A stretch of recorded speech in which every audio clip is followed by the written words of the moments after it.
തന്നിരിക്കുന്നതിൽ ചെറിയ ടൈപ്പോസ് ഉണ്ട്, അതൊന്ന് തിരുത്തി സോഫ്റ്റ് കോപ്പി തന്നോളാം. എല്ലാവർക്കും നമസ്കാരം.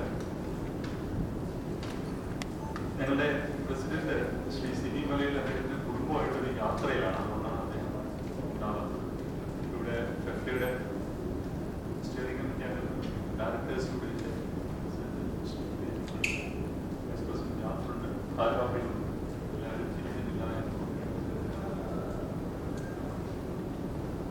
നിങ്ങൾക്കറിയാവുന്ന പോലെ 19-ാം തീയതി മാസം 19-ാം തീയതി ഹേമ കമ്മിറ്റി റിപ്പോർട്ട് പുറത്തു വന്നതിന് ശേഷം ഞാനിത് നിങ്ങളോട് ഇതിനു മുമ്പ് പറഞ്ഞിട്ടുള്ളതാണ്. ഞങ്ങളുടെ ഒരു നിലപാട് എന്ന് പറയുന്നത് ഫെഫ്ക ഏതാണ്ട് 8ഓളം ട്രേഡ് യൂണിയനുകൾ, ഫെഫ്കയുടെ ട്രേഡ് യൂണിയനുകളെ ഈ റിപ്പോർട്ട് പരാമർശിച്ചു പോകുന്നുണ്ട്. അത് നിങ്ങൾക്ക് നിങ്ങളുടെ വിശകലന റിപ്പോർട്ടിന്റെ ആമുഖം നോക്കിയാൽ കാണാൻ കഴിയും. അതുകൊണ്ട് തന്നെ ഫെഫ്ക എന്ന ട്രേഡ് യൂണിയൻ ഫെഡറേഷൻ അതിന്റെ 21 അംഗ സംഘടനകളെയും അതിന്റെ ഭരണസമിതികളെയും വിളിച്ചുകൂട്ടി ഈ റിപ്പോർട്ട് വിശദമായി ചർച്ച ചെയ്ത് അവരുടെ അഭിപ്രായവും കേട്ട്, കൂടാതെ ഫെഫ്കയിലെ വിവിധ സംഘടനകളിലെ വനിതകളുടെ ഒരു യോഗം നടത്തി അവരെയും കേട്ടതിന് ശേഷം വളരെ വിശദമായിട്ട് ഒരു ചർച്ചകൾക്ക് ശേഷം നിങ്ങളെ കാണാം, എഴുതി തയ്യാറാക്കിയ ഒരു അവലോകന രേഖയുമായി നിങ്ങളെ കാണാം എന്നുള്ളതായിരുന്നു നിലപാട്. അത് ഇപ്പൊ പൂർത്തിയായിരിക്കുന്നു. അതിൽ പ്രകാരം ഓഗസ്റ്റ് 31-ാം തീയതിയാണ് ഫെഫ്റ്റയുടെ സ്ത്രീകളുടെ യോഗം നടന്നത്. സെപ്റ്റംബർ 2 അതിലെ 6 യൂണിയനുകളുടെ 7 യൂണിയനുകളുടെ യോഗം നടന്നു. സെപ്റ്റംബർ 3-ാം തീയതി 6 യൂണിയനുകളുടെ, സെപ്റ്റംബർ 4-ാം തീയതി ബാക്കിയുള്ള യൂണിയനുകളുടെ യോഗം. അതിലൊന്നും ഉള്ള അഭിപ്രായമാണ് ഞങ്ങൾക്ക് ഇന്ന് നിങ്ങളോട് പങ്കുവയ്ക്കാൻ. പ്രാഥമികമായിട്ട് ഞങ്ങൾക്ക് പറയാനുണ്ടായിരുന്ന കാര്യം ഞങ്ങൾ പറഞ്ഞിട്ടുണ്ട്. എനിക്ക് തോന്നുന്നു ഈ ഹേമ കമ്മിറ്റി റിപ്പോർട്ടിൽ പരാമർശിച്ചിരിക്കുന്ന പേര് അത് വെളിയിൽ വരണം എന്ന് പറഞ്ഞിട്ടുള്ള, എന്ന് നിലപാടെടുത്തിട്ടുള്ള മലയാള സിനിമയിലെ ഒരു സംഘടന ഫെഫ്കയാണ് എന്നുള്ളത് നിങ്ങളെ ഞാൻ ഓർമ്മിപ്പിക്കുകയാണ്. അത് ഞങ്ങൾ ആദ്യഘട്ടത്തിലാണ് അത് പറയുന്നത്. ഒപ്പം ഇത് മലയാള സിനിമയുടെ തന്നെ ചരിത്രത്തിലെ ഏറ്റവും നിർണായകമായ ഒരു ഡോക്യുമെന്റ് ആയിട്ടാണ് ഹേമ കമ്മിറ്റി റിപ്പോർട്ടിനെ ഫെഫ്ക കാണുന്നത്. എന്നാൽ ഒരു ട്രേഡ് യൂണിയൻ എന്ന നിലയിൽ ഫെഫ്കയ്ക്ക് വളരെ കൃത്യമായ വിമർശനവും നിലപാടും ഹേമ കമ്മിറ്റി റിപ്പോർട്ടിൽ നേരിട്ടുണ്ട്. പ്രധാനപ്പെട്ട വിമർശനം കമ്മിറ്റി കാണേണ്ട ആളുകളെ തിരഞ്ഞെടുത്ത രീതിയിലാണ്. അതായത് കമ്മിറ്റിയുടെ റിപ്പോർട്ടിൽ പറയുന്നുണ്ട്, കമ്മിറ്റി ഇവിടെ പ്രവർത്തനം ആരംഭിക്കുന്നതിന് മുമ്പ് ഒരു പത്രപരസ്യം കൊടുത്തിരുന്നു.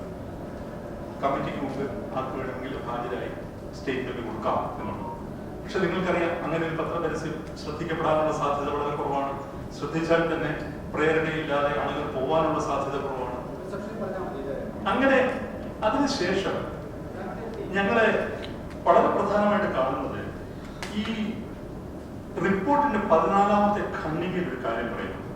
The committee then decided to contact individuals in cinema personally.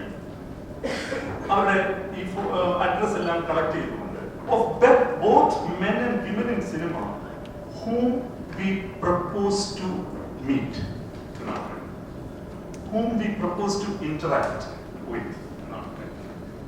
അപ്പോൾ ഞങ്ങൾക്ക് കാണേണ്ട ആളുകളുടെ ടെലിഫോൺ നമ്പറും ഇമെയിലുകളും ഞങ്ങൾ ശേഖരിച്ചു, ഞങ്ങൾ അവരെ വിളിച്ചു എന്നുള്ളതാണ്.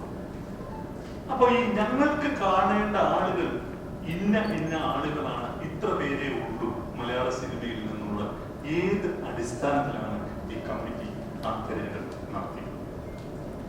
ആ തെരഞ്ഞെടുപ്പിൽ എന്തുകൊണ്ട് ഫെഫ്കയിലെ അംഗസംഘടനകളുടെ ജനറൽ സെക്രട്ടറിമാർ ഉണ്ടായില്ല.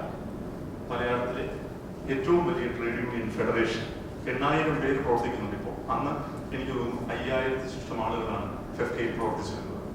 700 ശിഷ്ടം സ്ത്രീകൾ പ്രവർത്തിക്കുന്ന സംഘടനയാണ് ഫെഫ്ക. എന്തുകൊണ്ട് ഈ തെരഞ്ഞെടുക്കപ്പെട്ടവരെ ഞങ്ങൾ ഒഴിവാക്കും? അതിനുശേഷം അവിടെ പറയുന്നത് ടേംസ് ഓഫ് റെഫറൻസിലെ ഒരു ഇമെയിലായിട്ട് ഒരു ക്വസ്റ്റ്യനായിട്ട് മാറ്റുകയും ആ ക്വസ്റ്റ്യനെയർ WCC അംഗങ്ങൾക്ക് അയച്ചു കൊടുക്കുകയും ചെയ്തു എന്നതാണ്. അതായത് ടേംസ് ഓഫ് റെഫറൻസ് ഒരു ക്വസ്റ്റ്യനെയർ ആക്കി മാറ്റി, എന്നിട്ട് ആ ക്വസ്റ്റ്യനെയർ WCC അംഗങ്ങൾക്ക് അയച്ചു കൊടുത്തു. 12-ാം പേജിലുണ്ടാവും ഹേമ കമ്മിറ്റി റിപ്പോർട്ട്. ഇതേ രീതിശാസ്ത്രം എന്തുകൊണ്ട് ഞങ്ങളുടെ കാര്യത്തിലുണ്ടായില്ല? ഈ ക്വസ്റ്റ്യനെയർ ഞങ്ങൾക്ക് അയച്ചു ഞങ്ങളുടെ 21 സംഘടനകൾക്ക് ഞങ്ങൾ അയച്ചു കൊടുക്കും. അവരുടെ അഭിപ്രായം ഞങ്ങൾ എഴുതി തന്നെ കമ്മിറ്റിക്ക് കൊടുത്തേക്കും. WCC ചെയ്തതുപോലെ എന്തുകൊണ്ട് ഞങ്ങൾ ഒഴിവാക്കപ്പെട്ടു? എന്തുകൊണ്ട് മലയാളത്തിലെ നിർമ്മാതാക്കളുടെ സംഘടന ഒഴിവാക്കപ്പെട്ടു? എന്തുകൊണ്ട് മലയാളത്തിലെ ആക്ടേഴ്സിന്റെ സംഘടന ഒഴിവാക്കപ്പെട്ടു? എന്തുകൊണ്ടാണ് ഒരു ക്വസ്റ്റ്യനെയർ ഇമെയിൽ ചെയ്യുക എന്ന് പറഞ്ഞാൽ വളരെ നിസ്സാരമായ ഒരു പ്രൊസീജിയർ ഞങ്ങളുടെ കാര്യത്തിൽ സംഭവിക്കാതിരുന്നത്? ഇനി അടുത്തത് നോക്കൂ. സി എന്ന് പറയുന്ന ക്ലോസിൽ പറയുന്നുണ്ട്, 2 group meetings were held with the members of WCC who responded to the questionnaire belonging to different categories of women in cinema. Hema committee group meeting നടത്തിയെന്നാണ് പറയുന്നത് WCC അംഗങ്ങളുടെ. ഈ ഗ്രൂപ്പ് മീറ്റിംഗിൽ നിന്ന് ഞങ്ങളുടെ WCC അംഗങ്ങളല്ലാത്ത സ്ത്രീകൾ എങ്ങനെ ഒഴിവാക്കപ്പെട്ടു? എന്താണ് അതിന്റെ മാനദണ്ഡം? ആക്ടേഴ്സ് അസോസിയേഷനിൽ പ്രവർത്തിക്കുന്ന, അമ്മയിൽ പ്രവർത്തിക്കുന്ന സ്ത്രീകൾ എങ്ങനെ ഒഴിവാക്കപ്പെട്ടു? അപ്പൊ ഒരു കൃത്യമായ ഒരു റൂൾ ഓഫ് എക്സ്ക്ലൂഷൻ, ഒഴിവാക്കൽ ഇതിനകത്ത് പ്രവർത്തിച്ചിട്ടുണ്ട് എന്നുള്ളത് പറയാതെ. എഫ് എന്ന ക്ലോസിൽ അവർ പറയുന്നുണ്ട്, WhatsApp groups were created for women. ആ വാട്സ്ആപ്പ് ഗ്രൂപ്പിൽ നിങ്ങൾക്ക് പ്രശ്നങ്ങൾ കൈകാര്യം ചെയ്യാം. ഞങ്ങൾ അന്വേഷിച്ചു ഞങ്ങളുടെ എത്ര സ്ത്രീകൾ ആ വാട്സ്ആപ്പ് ഗ്രൂപ്പിൽ ചേർക്കപ്പെട്ടിട്ടുണ്ടെന്നുള്ളത്. ഇല്ല എന്ന് തന്നെയാണ് പറയാം. ഒന്നും വേണ്ട. ശ്രീ ഷിബു സുശീൽ ഇവിടെയുണ്ട്, ഞങ്ങളുടെ പ്രൊഡക്ഷൻ എക്സിക്യൂട്ടീവ് യൂണിയന്റെ ജനറൽ സെക്രട്ടറിയാണ്. അന്ന് പ്രൊഡക്ഷൻ എക്സിക്യൂട്ടീവ് യൂണിയന്റെ ജനറൽ സെക്രട്ടറി സെവനാർസ് മോഹൻ. ആ പേര് നിങ്ങൾക്കെല്ലാം സുപരിചിതമാണ്. മലയാള സിനിമയിൽ 40-45 വർഷമായിട്ട് പ്രവർത്തിക്കുന്ന പ്രഗത്ഭനായ പ്രൊഡക്ഷൻ കൺട്രോളറാണ് സെവനാർസ് മോഹൻ. അദ്ദേഹമായിരുന്നു അന്നത്തെ ജനറൽ സെക്രട്ടറി. ഏറ്റവും കൂടുതൽ ഈ റിപ്പോർട്ടിൽ പരാമർശിച്ചിരിക്കുന്നത് പ്രൊഡക്ഷൻ എക്സിക്യൂട്ടീവ് യൂണിയനെ കുറിച്ചാണ്. സെവനാർസ് മോഹനെ ഒരു കൂടിക്കാഴ്ചയ്ക്ക് എന്തുകൊണ്ട് വിളിച്ചില്ല? അത് മാത്രമല്ല, ഞാൻ കമ്മിറ്റിക്ക് മുമ്പാകെ പോയപ്പോൾ, ഞാനത് ഈ അവലോകന രേഖയിൽ ചേർത്തിട്ടുണ്ട്, ഞാൻ കമ്മിറ്റി മുമ്പാകെ പോയപ്പോൾ ഞാൻ കമ്മിറ്റിയോട് ആവശ്യപ്പെട്ടു, ഞങ്ങളുടെ മുഴുവൻ ജനറൽ സെക്രട്ടറിമാരെ എങ്കിലും നിങ്ങൾ കേൾക്കണം. അവർ ഞങ്ങളുടെ അടിസ്ഥാന വർഗ മേഖലയിൽ പ്രവർത്തിക്കുന്ന സ്ത്രീകളെ നിങ്ങളുടെ മുമ്പിൽ എത്തിക്കും. സമയമാവുമ്പോൾ വിളിപ്പിക്കാമെന്നാണ് പറഞ്ഞത്. അങ്ങനെ ഒരു തുടർ നടപടി ഉണ്ടായിട്ടില്ല. ഇനി മറ്റൊന്ന്, ഞങ്ങളുടെ ഡാൻസേഴ്സ് യൂണിയനെ കുറിച്ച് ഒരു പരാമർശം 47ാമത്തെ ഖണ്ഡികയിൽ പറയുന്നു. ഞങ്ങളുടെ ഡാൻസേഴ്സ് യൂണിയനിലെ 2 വനിതകളെ വിളിച്ചു. അവർ സവിശേഷമായിട്ട് അവർ നേരിടുന്ന സെക്ഷൽ ഹരാസ്മെന്റ് സംബന്ധമായ പ്രശ്നങ്ങൾ അവർക്ക് ഉണ്ടായിട്ടില്ല. അങ്ങനെയുള്ള കാര്യങ്ങൾ, ഗുരുതരമായ പ്രശ്നങ്ങൾ കമ്മിറ്റിയെ ധരിപ്പിക്കത്തക്ക വിധത്തിൽ ആ തൊഴിൽ മേഖലയിൽ അവർക്ക് അനുഭവപ്പെടുന്നില്ല എന്ന് പറഞ്ഞു. അതിന് ഈ കമ്മിറ്റി ആ മൊഴിയെ എങ്ങനെയാണ് രേഖപ്പെടുത്തിയതെന്നുള്ളത് നിങ്ങൾ നോക്കണം. To repeated questions from all angles, they repeated that they have no problem. From other inputs which we had during our study, അത് വളരെ ഇമ്പോർട്ടന്റ് ആണ് കേട്ടോ. From other inputs which we had during our study, we formed an opinion that they were deliberately suppressing the relevant information from the committee. അവർ കമ്മിറ്റിയിൽ നിന്നും മനഃപൂർവ്വം വസ്തുതകൾ മറച്ചു വെക്കുകയായിരുന്നു എന്ന് പിന്നീട് ഞങ്ങൾക്ക് കിട്ടിയ വിവരങ്ങളുടെ അടിസ്ഥാനത്തിൽ ഞങ്ങൾക്ക് ബോധ്യപ്പെട്ടു എന്നുള്ളതാണ്. എന്താണ് ഈ വിവരങ്ങൾ? ഈ കമ്മിറ്റിക്ക് മുമ്പാകെ പോയ ഒരു പെൺകുട്ടി ഫെഫ്കയുടെ ജനറൽ കൗൺസിൽ അംഗമാണ്. ആ കുട്ടി വളരെ വിശദമായിട്ട് ഈ റിപ്പോർട്ടിനോട് പ്രതികരിച്ചിട്ടുണ്ട്. ഞങ്ങളുടെ ജനറൽ കൗൺസിൽ അവർ പറഞ്ഞ സ്റ്റേറ്റ്മെന്റ് ഒരു ലോങ് സ്റ്റേറ്റ്മെന്റ് ആണ്. അത് ഞാൻ ഈ വിശകലന രേഖയിൽ ചേർത്തിട്ടുണ്ട്. അവർ പറയുന്നത് അവരെ പല ആവർത്തി ഒരു കമ്മിറ്റി ലക്ഷ്യമാക്കുന്ന ഒരു ഉത്തരം കിട്ടാൻ അവരോട് ചോദ്യങ്ങൾ ചോദിച്ചെങ്കിൽ അവർക്കത് പറയേണ്ടി വന്നില്ല. ഇല്ലാത്തൊരു കാര്യം ഞാൻ എങ്ങനെ പറയും എന്നാണ് ആ പെൺകുട്ടി ചോദിച്ചിരിക്കുന്നത്. അപ്പോ ഒരു കാര്യം കൂടി പറയട്ടെ, തുല്യവേതനത്തിനെ കുറിച്ച് പറയുന്നുണ്ടല്ലോ. ഡാൻസേഴ്സിന് സ്ത്രീകൾക്കും പുരുഷന്മാർക്കാണ് സ്ത്രീകളെക്കാൾ വേതനം കൂടുതൽ ഇന്ത്യയിലെ മറ്റെല്ലാ സംസ്ഥാനങ്ങളിലും നിങ്ങൾക്ക് തിരക്കാം. സ്ത്രീകൾക്കും പുരുഷനും തുല്യവേതനം കിട്ടുന്ന ഒരേ ഒരു സംസ്ഥാനം, ഒരേ ഒരു ഭാഷ മലയാളമാണ്, കേരളമാണ്. ഈ വസ്തുതയെങ്കിലും ഡാൻസേഴ്സ് യൂണിയന്റെ പ്രതിനിധികളോട് അവർ ചോദിച്ചറിയേണ്ടതല്ലായിരുന്നു. ഇനി ഈ മൊഴികളെ മുൻവിധിയോടെ അവിശ്വസിക്കുന്നു എന്നുള്ളതിന്റെ ഏറ്റവും വലിയ ഉദാഹരണമാണ് സ്ഥാപക അംഗത്തെ കുറിച്ച് ആ റിപ്പോർട്ടിൽ പറഞ്ഞിരിക്കുന്ന കാര്യം. അവർക്ക് പ്രശ്നങ്ങളൊന്നും നേരിട്ടില്ല എന്ന് പറഞ്ഞപ്പോൾ അവർ സ്വാർത്ഥയാണെന്നും അവർക്ക് സിനിമകൾ ചെയ്യാനാണ് ഈ കമ്മിറ്റി പറഞ്ഞു. ഇതൊരു ജസ്റ്റിസിന്റെ അധ്യക്ഷതയിലുള്ള പഠന കമ്മിറ്റിയാണ്. ആ ഒരു പഠനം നടത്തുന്ന കമ്മിറ്റിയാണ്. ആ കമ്മിറ്റി മലയാളത്തിലെ ഏറ്റവും അറിയപ്പെടുന്ന ഒരു അഭിനേതാവ് അവരുടെ മനസ്സ് തുറക്കുമ്പോൾ അതിൽ ദുഷ്ടലാതെ കാണുന്നത് എങ്ങനെയാണ് എന്നുള്ളത് ഞങ്ങളെ അത്ഭുതപ്പെടുത്തും. അടുത്തത് തൊഴിലിടത്തിലെ ലൈംഗിക അതിക്രമം എന്ന വിഷയമാണ്. ഇത് ഹേമ കമ്മിറ്റിയുടെ ഏറ്റവും മേജർ കൺസേൺ ആണ്. ഏറ്റവും കൂടുതൽ പേജുകൾ അവർ എഴുതിയിരിക്കുന്നു ഇതിൽ. അപ്പൊ ഞങ്ങളുടെ അംഗസംഘടനകളിൽ ഇത് അവതരിപ്പിച്ചപ്പോൾ പല സമീപനങ്ങളുണ്ടായി. എല്ലായിടത്തും ഉള്ളതുപോലെ ഇവിടെയും അല്ലെങ്കിൽ ഇവിടെയില്ല, ഞങ്ങളുടെ അറിവിലില്ല. ഇതെല്ലാം ഞങ്ങളുടെ നേതൃത്വം, ഞങ്ങളുടെ ചർച്ചകൾ തള്ളിക്കളഞ്ഞിരിക്കുകയാണ്. ഞങ്ങൾ സിനിമയിലെ ലൈംഗിക അതിക്രമത്തെ ഒരു യാഥാർത്ഥ്യമായി അംഗീകരിക്കുന്നു. പല അടരുകളുള്ള സങ്കീർണതയാണ് അതിനുള്ളത്. ഒരുപക്ഷെ ഈ കമ്മിറ്റി ഫോം ചെയ്യപ്പെടുന്ന മുതൽ ഇപ്പൊ നമ്മൾ സംസാരിക്കുന്നവരെയുള്ള ഇടവേളയിൽ കാര്യമായിട്ട് അതിന്റെ തോത്, അതിന്റെ തീക്ഷ്ണത കുറഞ്ഞു. പല വിധത്തിലുള്ള കാരണങ്ങളുണ്ട്. തീർച്ചയായിട്ടും ഈ ഹേമ കമ്മിറ്റിയുടെ പ്രവർത്തനവും അത് സൃഷ്ടിച്ച അവയർനെസ് ഒക്കെ ഇതിന് കാര്യമാണ്.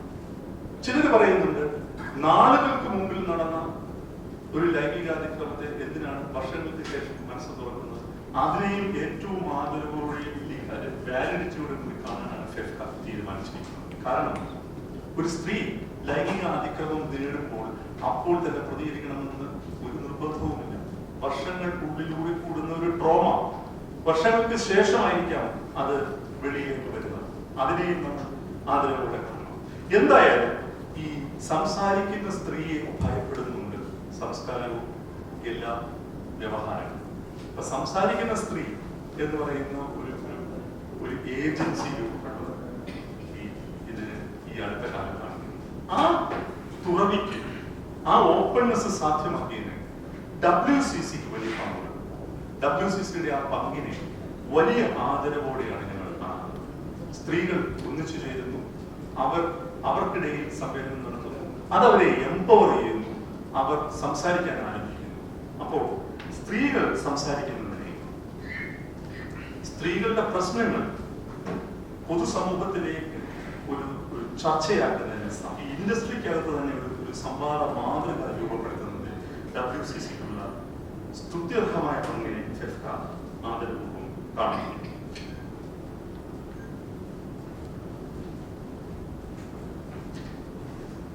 എന്നാൽ ഈ റിപ്പോർട്ടിൽ വിമർശിക്കപ്പെടേണ്ട ഒരു സംഗതി കൂടി ഉണ്ടെന്ന് ഞങ്ങൾ കരുതുന്നു. നിങ്ങൾ കണ്ടതാണ്, അവർ അണ്ടർലൈൻ ചെയ്ത് പറയുന്നുണ്ട്, all men are not bad എന്ന് പറയുന്നുണ്ട്. എല്ലാ പുരുഷന്മാരും, സിനിമയിലെ എല്ലാ പുരുഷന്മാരും ചീത്തയല്ല എന്ന് പറയുന്നുണ്ട്.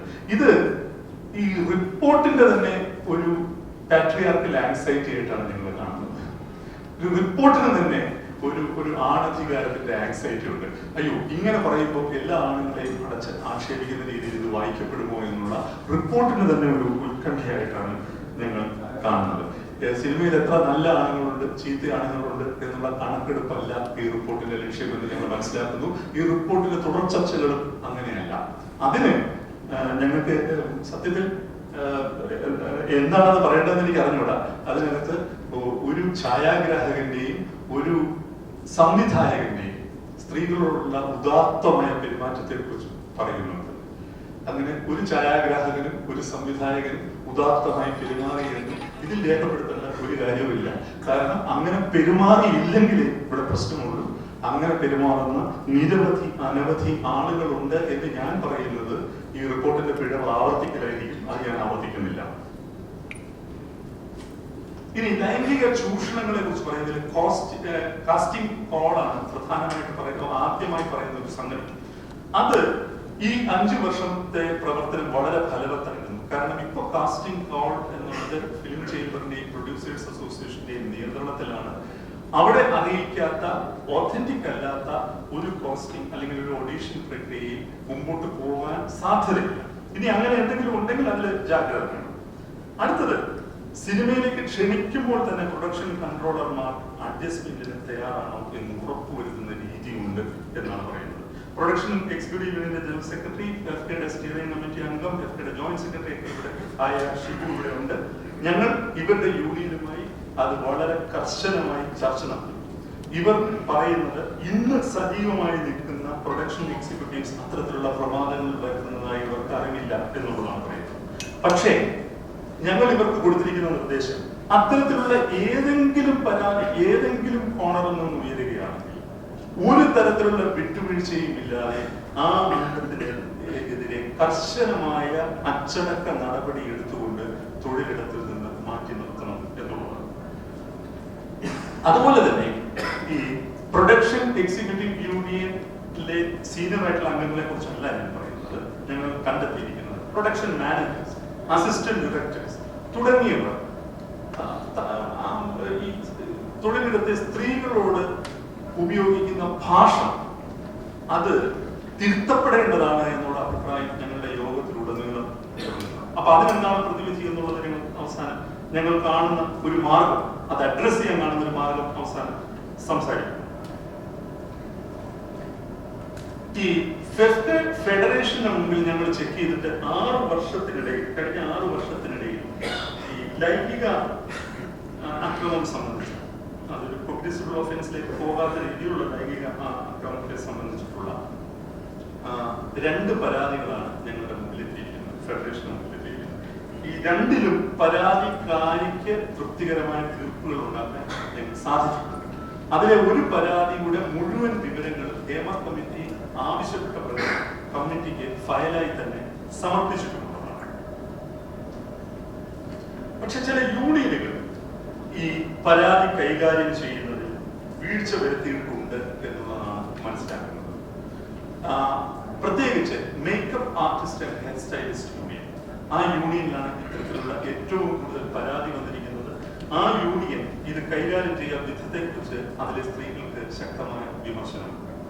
അപ്പൊ ആ യൂണിയന് തീർച്ചയായിട്ടും ആ യൂണിയന്റെ പ്രവർത്തനങ്ങൾ ഞങ്ങൾ പഠിക്കുകയും ആ യൂണിയന് ഒരുപാട് കറക്ഷൻ ആവശ്യമാണ് എന്നുള്ളത് ഞങ്ങൾ കണ്ടെത്തിയിട്ടുണ്ട്.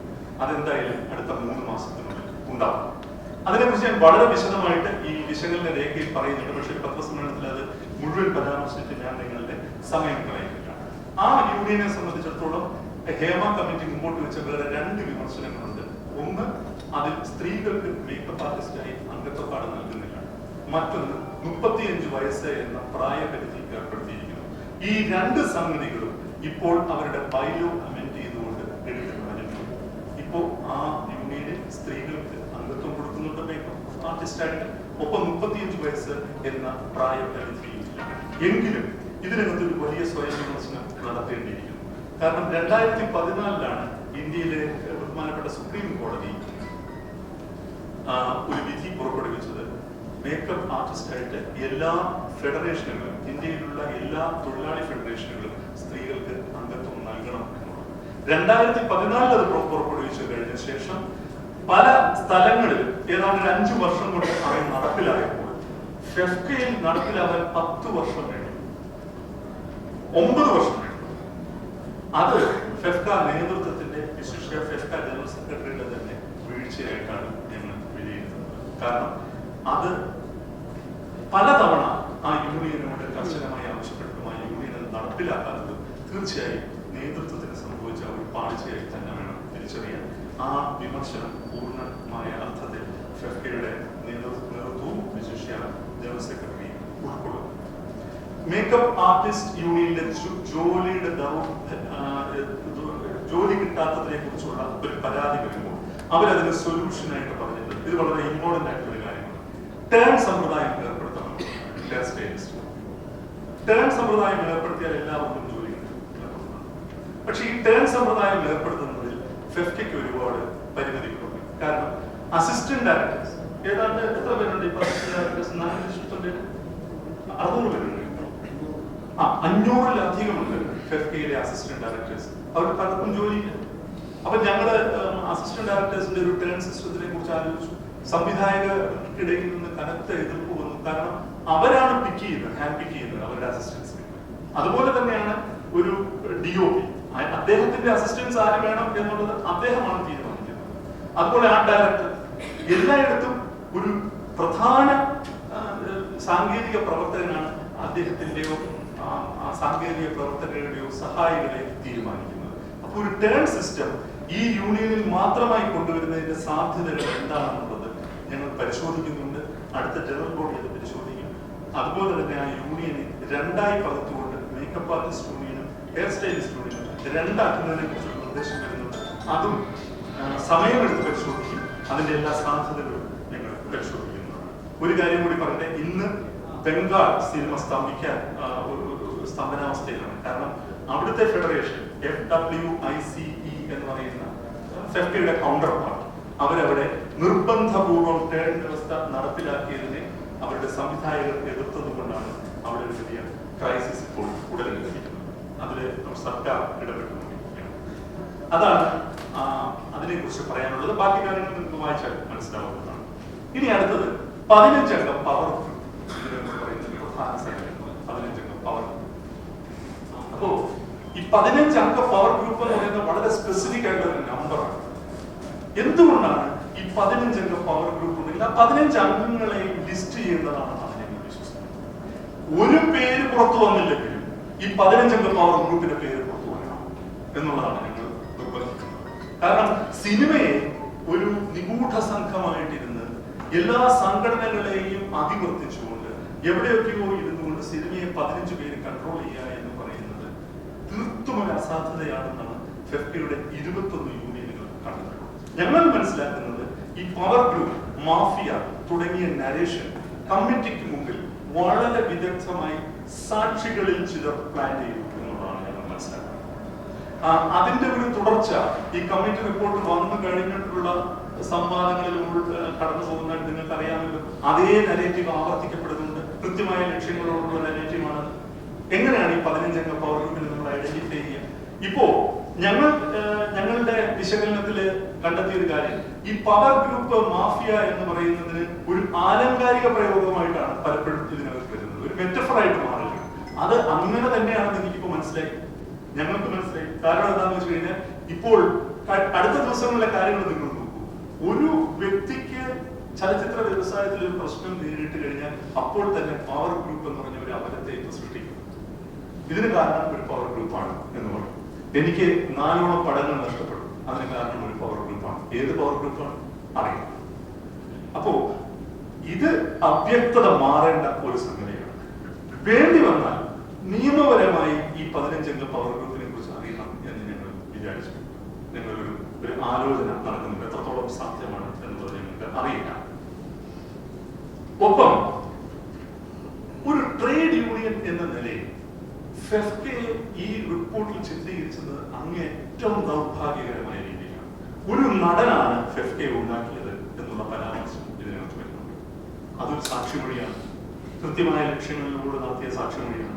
ഇതേ സാക്ഷിമൊഴി ഈ റിപ്പോർട്ട് വന്നതിന് ശേഷവും പല മാധ്യമ ചർച്ചകളിൽ ഞങ്ങൾക്ക് ഒരു നടനാണ് ഫെഫ്റ്റയെ നിർമ്മിച്ചെടുത്തത്. ഞാൻ ചോദിക്കട്ടെ, ഇപ്പോ 8000 തൊഴിലാളികൾ 1000 തൊഴിലാളികളിൽ നിന്ന് ആരംഭിച്ചത്, 21 യൂണിയനുകൾ, 17 യൂണിയനുകളിൽ നിന്ന് ആരംഭിച്ചതാണ്.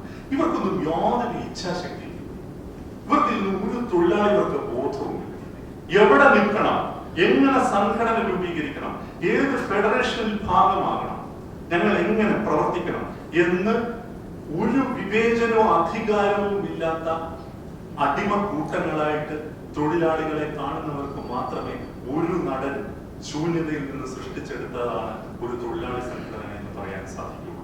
അതിനെയാണ് യഥാർത്ഥ തൊഴിലാളി വിരുദ്ധത എന്ന് പറയുന്നത്. അതുകൊണ്ട് തന്നെ മറ്റൊരു കാര്യം, മഹാപാതകം പോലെ CCI competition commission of India പിഴയിട്ട സംഘടനയാണ് ഫെഫ്ക എന്ന് ഈ റിപ്പോർട്ടിൽ പരാമർശിക്കുന്നുണ്ട്. ഇതേ പരാമർശം ഈ റിപ്പോർട്ട് വെളിയിൽ വന്നതിന് ശേഷവും ഞങ്ങൾ കേട്ടു. എന്താണ് കോമ്പറ്റീഷൻ കമ്മീഷൻ ഓഫ് ഇന്ത്യ? അങ്ങേയറ്റം ട്രേഡ് യൂണിയൻ വിരുദ്ധമായ ഒരു നിയമമാണ് കോമ്പറ്റീഷൻ ആക്ട് എന്ന് പറയുന്നത്. കോമ്പറ്റീഷൻ ആക്ട് ഉണ്ടാവുന്നതിന് മുമ്പുള്ള MRTP ആക്ട് കൃത്യമായും തൊഴിലാളി യൂണിയനുകളെ ഒഴിവാക്കിയിട്ടുണ്ട്. ട്രേഡ് യൂണിയൻസ് ആർ എക്സംപ്റ്റഡ് എന്ന് പറയുന്നത്.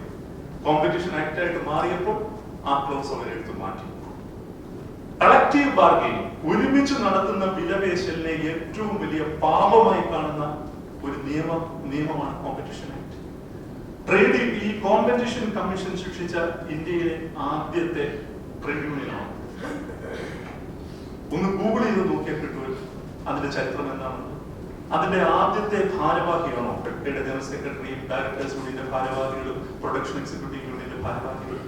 ഒന്ന് ഉറപ്പിച്ച് ഞങ്ങൾ പറയുന്നു, കോമ്പറ്റീഷൻ ആക്ടിനെ ചെറുത്തുകൊണ്ട് ഒരു പിഴശിക്ഷ ഞങ്ങൾക്ക് കിട്ടിയിട്ടുണ്ടെങ്കിൽ ഞങ്ങൾ അതിൽ അഭിമാനിക്കുന്നു, ആഹ്ലാദിക്കുന്നു.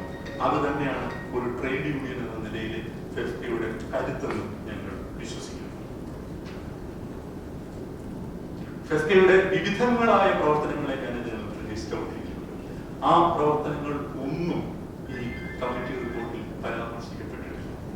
കാരണം മലയാള സിനിമയിൽ നടക്കുന്ന വ്യവഹാരങ്ങളെ കുറിച്ച് പറയുമ്പോൾ ഒരു ട്രേഡ് യൂണിയൻ ഇവിടെ എങ്ങനെയാണ് പ്രവർത്തിക്കുന്നത് എന്ന് മനസ്സിലാക്കാനുള്ള ഉത്തരവാദിത്വം തീർച്ചയായിട്ടും ഹേമ കമ്മിറ്റി റിപ്പോർട്ടിലുണ്ട്. പക്ഷേ അത് ഈ റിപ്പോർട്ടിൽ പരാമർശിച്ചു. മറ്റൊരു പ്രധാനപ്പെട്ട കാര്യം, WCC അംഗങ്ങളെ തൊഴിലിൽ നിന്ന് മാറ്റി നിർത്തുന്നു എന്നുള്ള ഒരു പരാമർശം ഈ റിപ്പോർട്ടിലുണ്ട്. അത് നിങ്ങൾ കണ്ടിട്ടുണ്ട്. ഞങ്ങൾ അത് വളരെ ഗൗരവമായിട്ടാണ് പരിശോധിച്ചത്. ഞങ്ങൾ 21 യൂണിയനുകളും അത് ചർച്ച ചെയ്തു. പ്രധാനപ്പെട്ട യൂണിയനുകളിലെല്ലാം ഞങ്ങൾ ചോദിച്ചു, അങ്ങനെ ഒരു നിർദ്ദേശം ആരെങ്കിലും ഗവൺമെന്റിന് കൊടുക്കുന്നു അത്തരത്തിലുള്ള പ്രവർത്തനം. അപ്പോ ഞങ്ങൾക്ക് ലഭിച്ച ഒരു ഡാറ്റ ഇതിനകത്തുണ്ട്. അത് നിങ്ങൾക്ക് വായിച്ചു നോക്കാം. WCC അംഗങ്ങൾ, ഉദാഹരണമായിട്ട് ശ്രീമതി പാർവതി തിരുവോത്ത് 2006 തന്റെ കരിയർ അഭിനയിച്ച നാള് മുതൽ 2018 WCC നിലവിൽ വരുന്നതിന് 11 സിനിമകളിൽ, ഈ സംഘടന നിലവിൽ വന്നതിന് ശേഷം 15 ചിത്രങ്ങളിലും അഭിനയിച്ചു എന്നാണ്. തന്നെയല്ല, ഞങ്ങൾ നടത്തിയ അന്വേഷണത്തിൽ ഞങ്ങൾക്ക് മനസ്സിലായത്, ഞങ്ങളുടെ കൂടെയുള്ള സഹപ്രവർത്തകർ അനവധി പേർ ഇവരെ വെച്ച് സിനിമ ചെയ്യാൻ അപ്രോച്ച് ചെയ്തിട്ടുണ്ട്. പലപ്പോഴും കിട്ടാറില്ല. ഇനി കിട്ടിയാൽ തന്നെ അവർക്ക് തിരക്കഥ അവർക്ക് ചെയ്യണം എന്നൊരു താല്പര്യം അവർക്ക് തോന്നണം. റെമ്യൂണറേഷൻ, മറ്റ് പല കാര്യങ്ങളിൽ ഒരുപാട് പ്രോജക്റ്റുകൾ നടക്കാറുണ്ട്. അതിന്റെ എല്ലാ വിവരങ്ങളും ഞങ്ങൾ ശേഖരിച്ചു. ഇതിന്റെ കൂടുതൽ കാര്യങ്ങൾ ഞാൻ ഇപ്പോൾ ഈ പത്രസമ്മേളനത്തിൽ പറയണം എന്ന് ഞാൻ ഉദ്ദേശിക്കുന്നില്ല. പക്ഷെ ഇതിനകത്ത് വളരെ കൃത്യമായിട്ട് ലിസ്റ്റ് ചെയ്തിട്ടുണ്ട്. ഏറ്റവും ഒടുവിൽ ഒരു കാര്യം പറയാതിരിക്കാൻ വയ്യ, ഞങ്ങളുടെ ഡയറക്ടേഴ്സ് യൂണിയനിലെ അംഗം, എക്സിക്യൂട്ടീവ് കമ്മിറ്റി അംഗമാണ് സജിൻ ബാബു, ഡയറക്ടർ. അദ്ദേഹത്തിന്റെ ഇനിയും റിലീസ് ചെയ്യാൻ പോകുന്ന സിനിമയിലെ നായിക ശ്രീമതി ഭീമ പെല്ലിക്കലാണ്. ഫെഫ്കയ്ക്ക് എങ്ങനെ നിലപാടുണ്ടെങ്കിൽ ഇതുവരെ സാധ്യമാവും.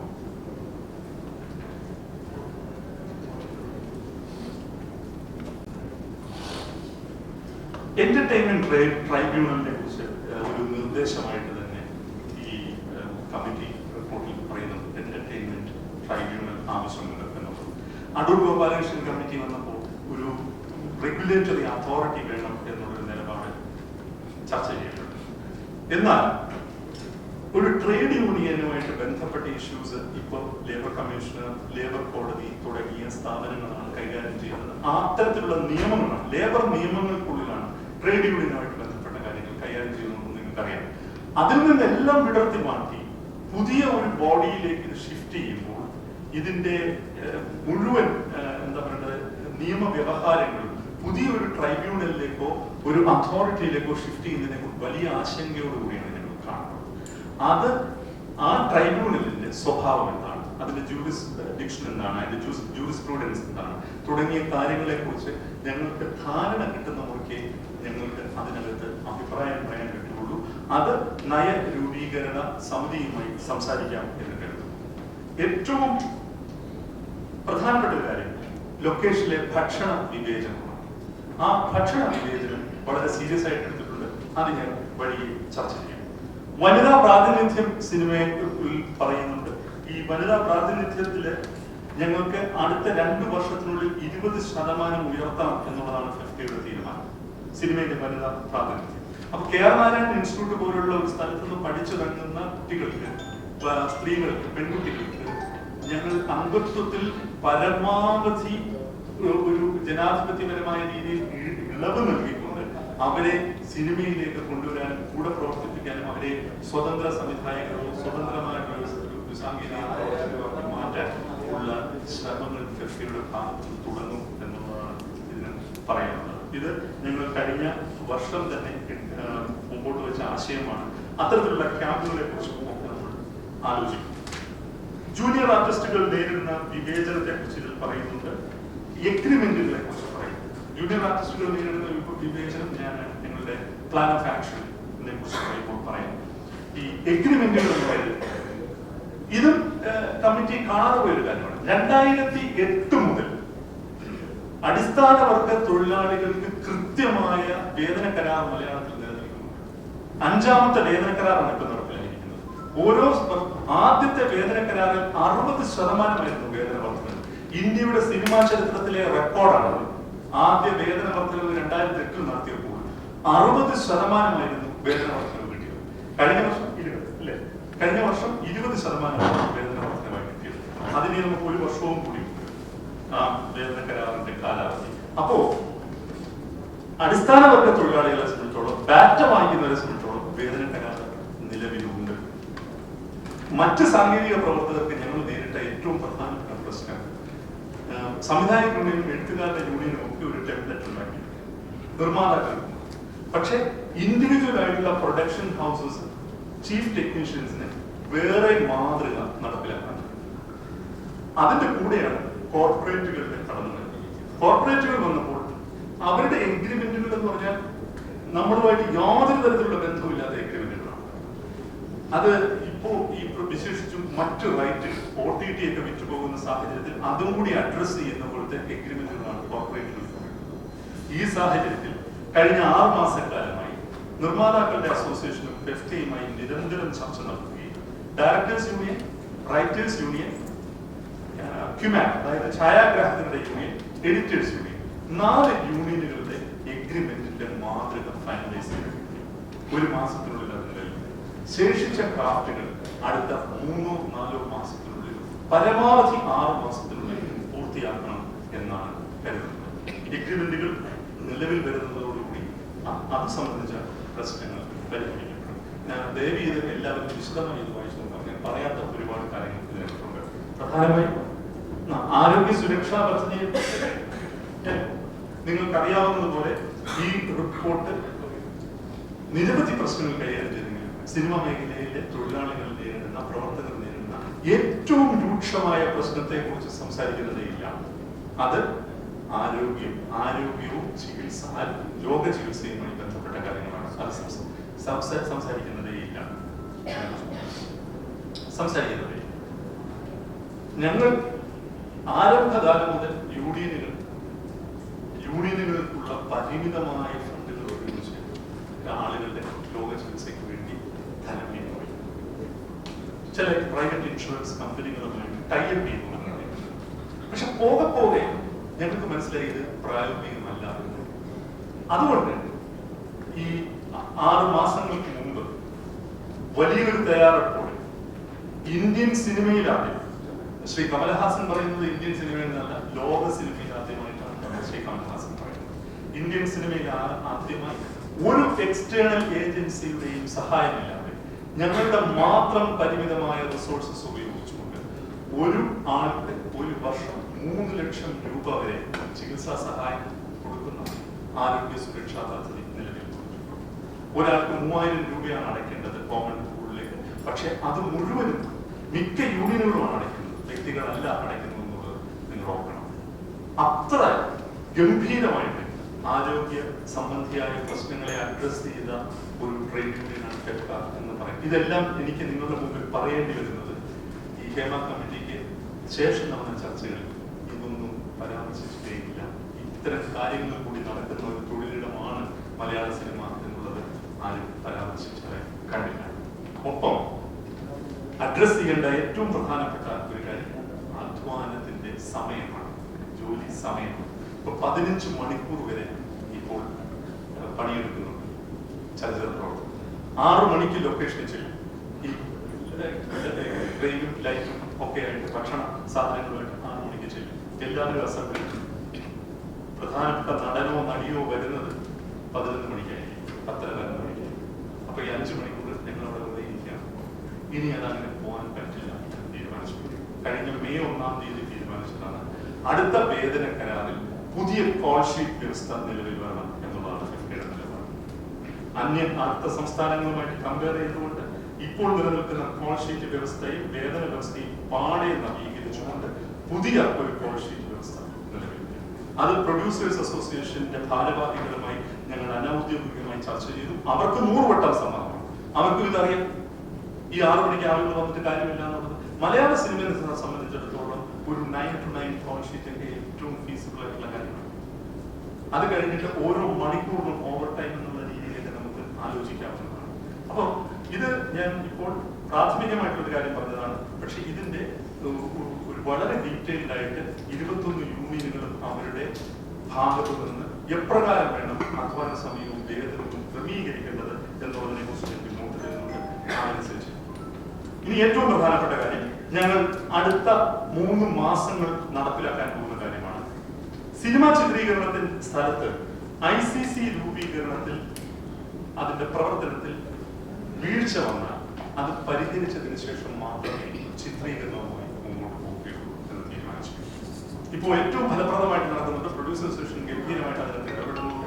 പക്ഷേ ചില സ്ഥലങ്ങളിൽ ICC എന്നുള്ളത് പേരിന് മാത്രമാണ് എന്നുള്ളത് ഞങ്ങൾ തിരിച്ചറിയുന്നു.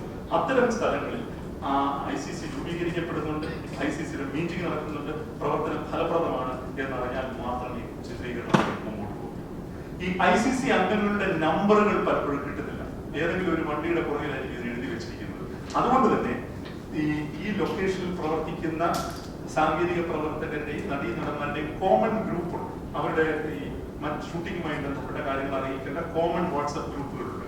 അതിൽ നിർബന്ധമായും ഈ നമ്പറുകൾ ഷെയർ ചെയ്യണം എന്നുള്ള കർശനമായ നിർദ്ദേശം പ്രൊഡക്ഷൻ കൺട്രോളേഴ്സിന് നൽകിയിട്ടുണ്ട്.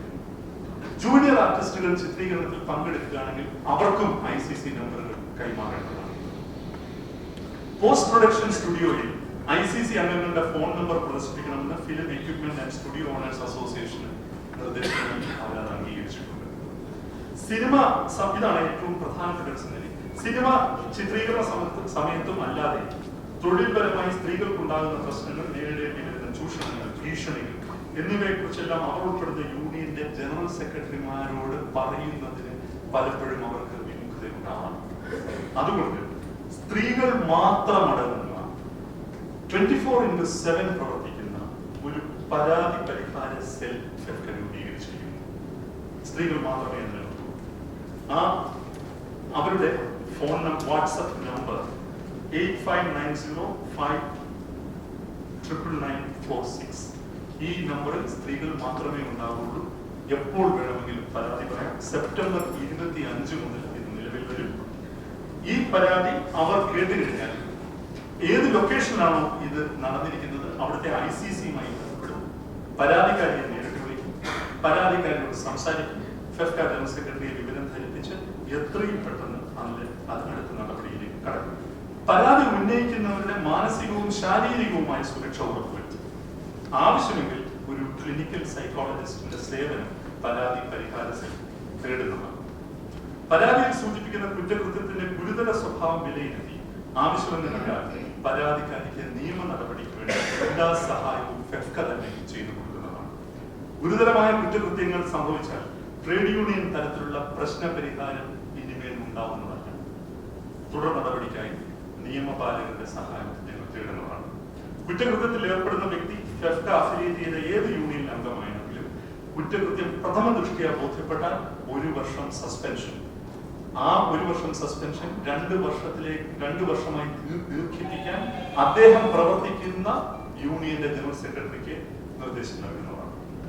ഒരു വനിതാ അംഗം പരാതി ഉന്നയിച്ചതിന്റെ പേരിൽ തൊഴിൽ തടസ്സം സൃഷ്ടിക്കുകയോ നേരിട്ടോ പരോക്ഷമായോ സാമൂഹ്യ മാധ്യമങ്ങളിലൂടെ അവരെ അപമാനിക്കാൻ ശ്രമിക്കുകയോ തുടങ്ങിയ കാര്യങ്ങൾ ഫെഫ്ക അംഗങ്ങളുടെ ഭാഗത്തു നിന്നുണ്ടായാൽ മുമ്പ് സൂചിപ്പിച്ച അതേ ശിക്ഷണ നടപടി അതിലും ബാധകമാകും.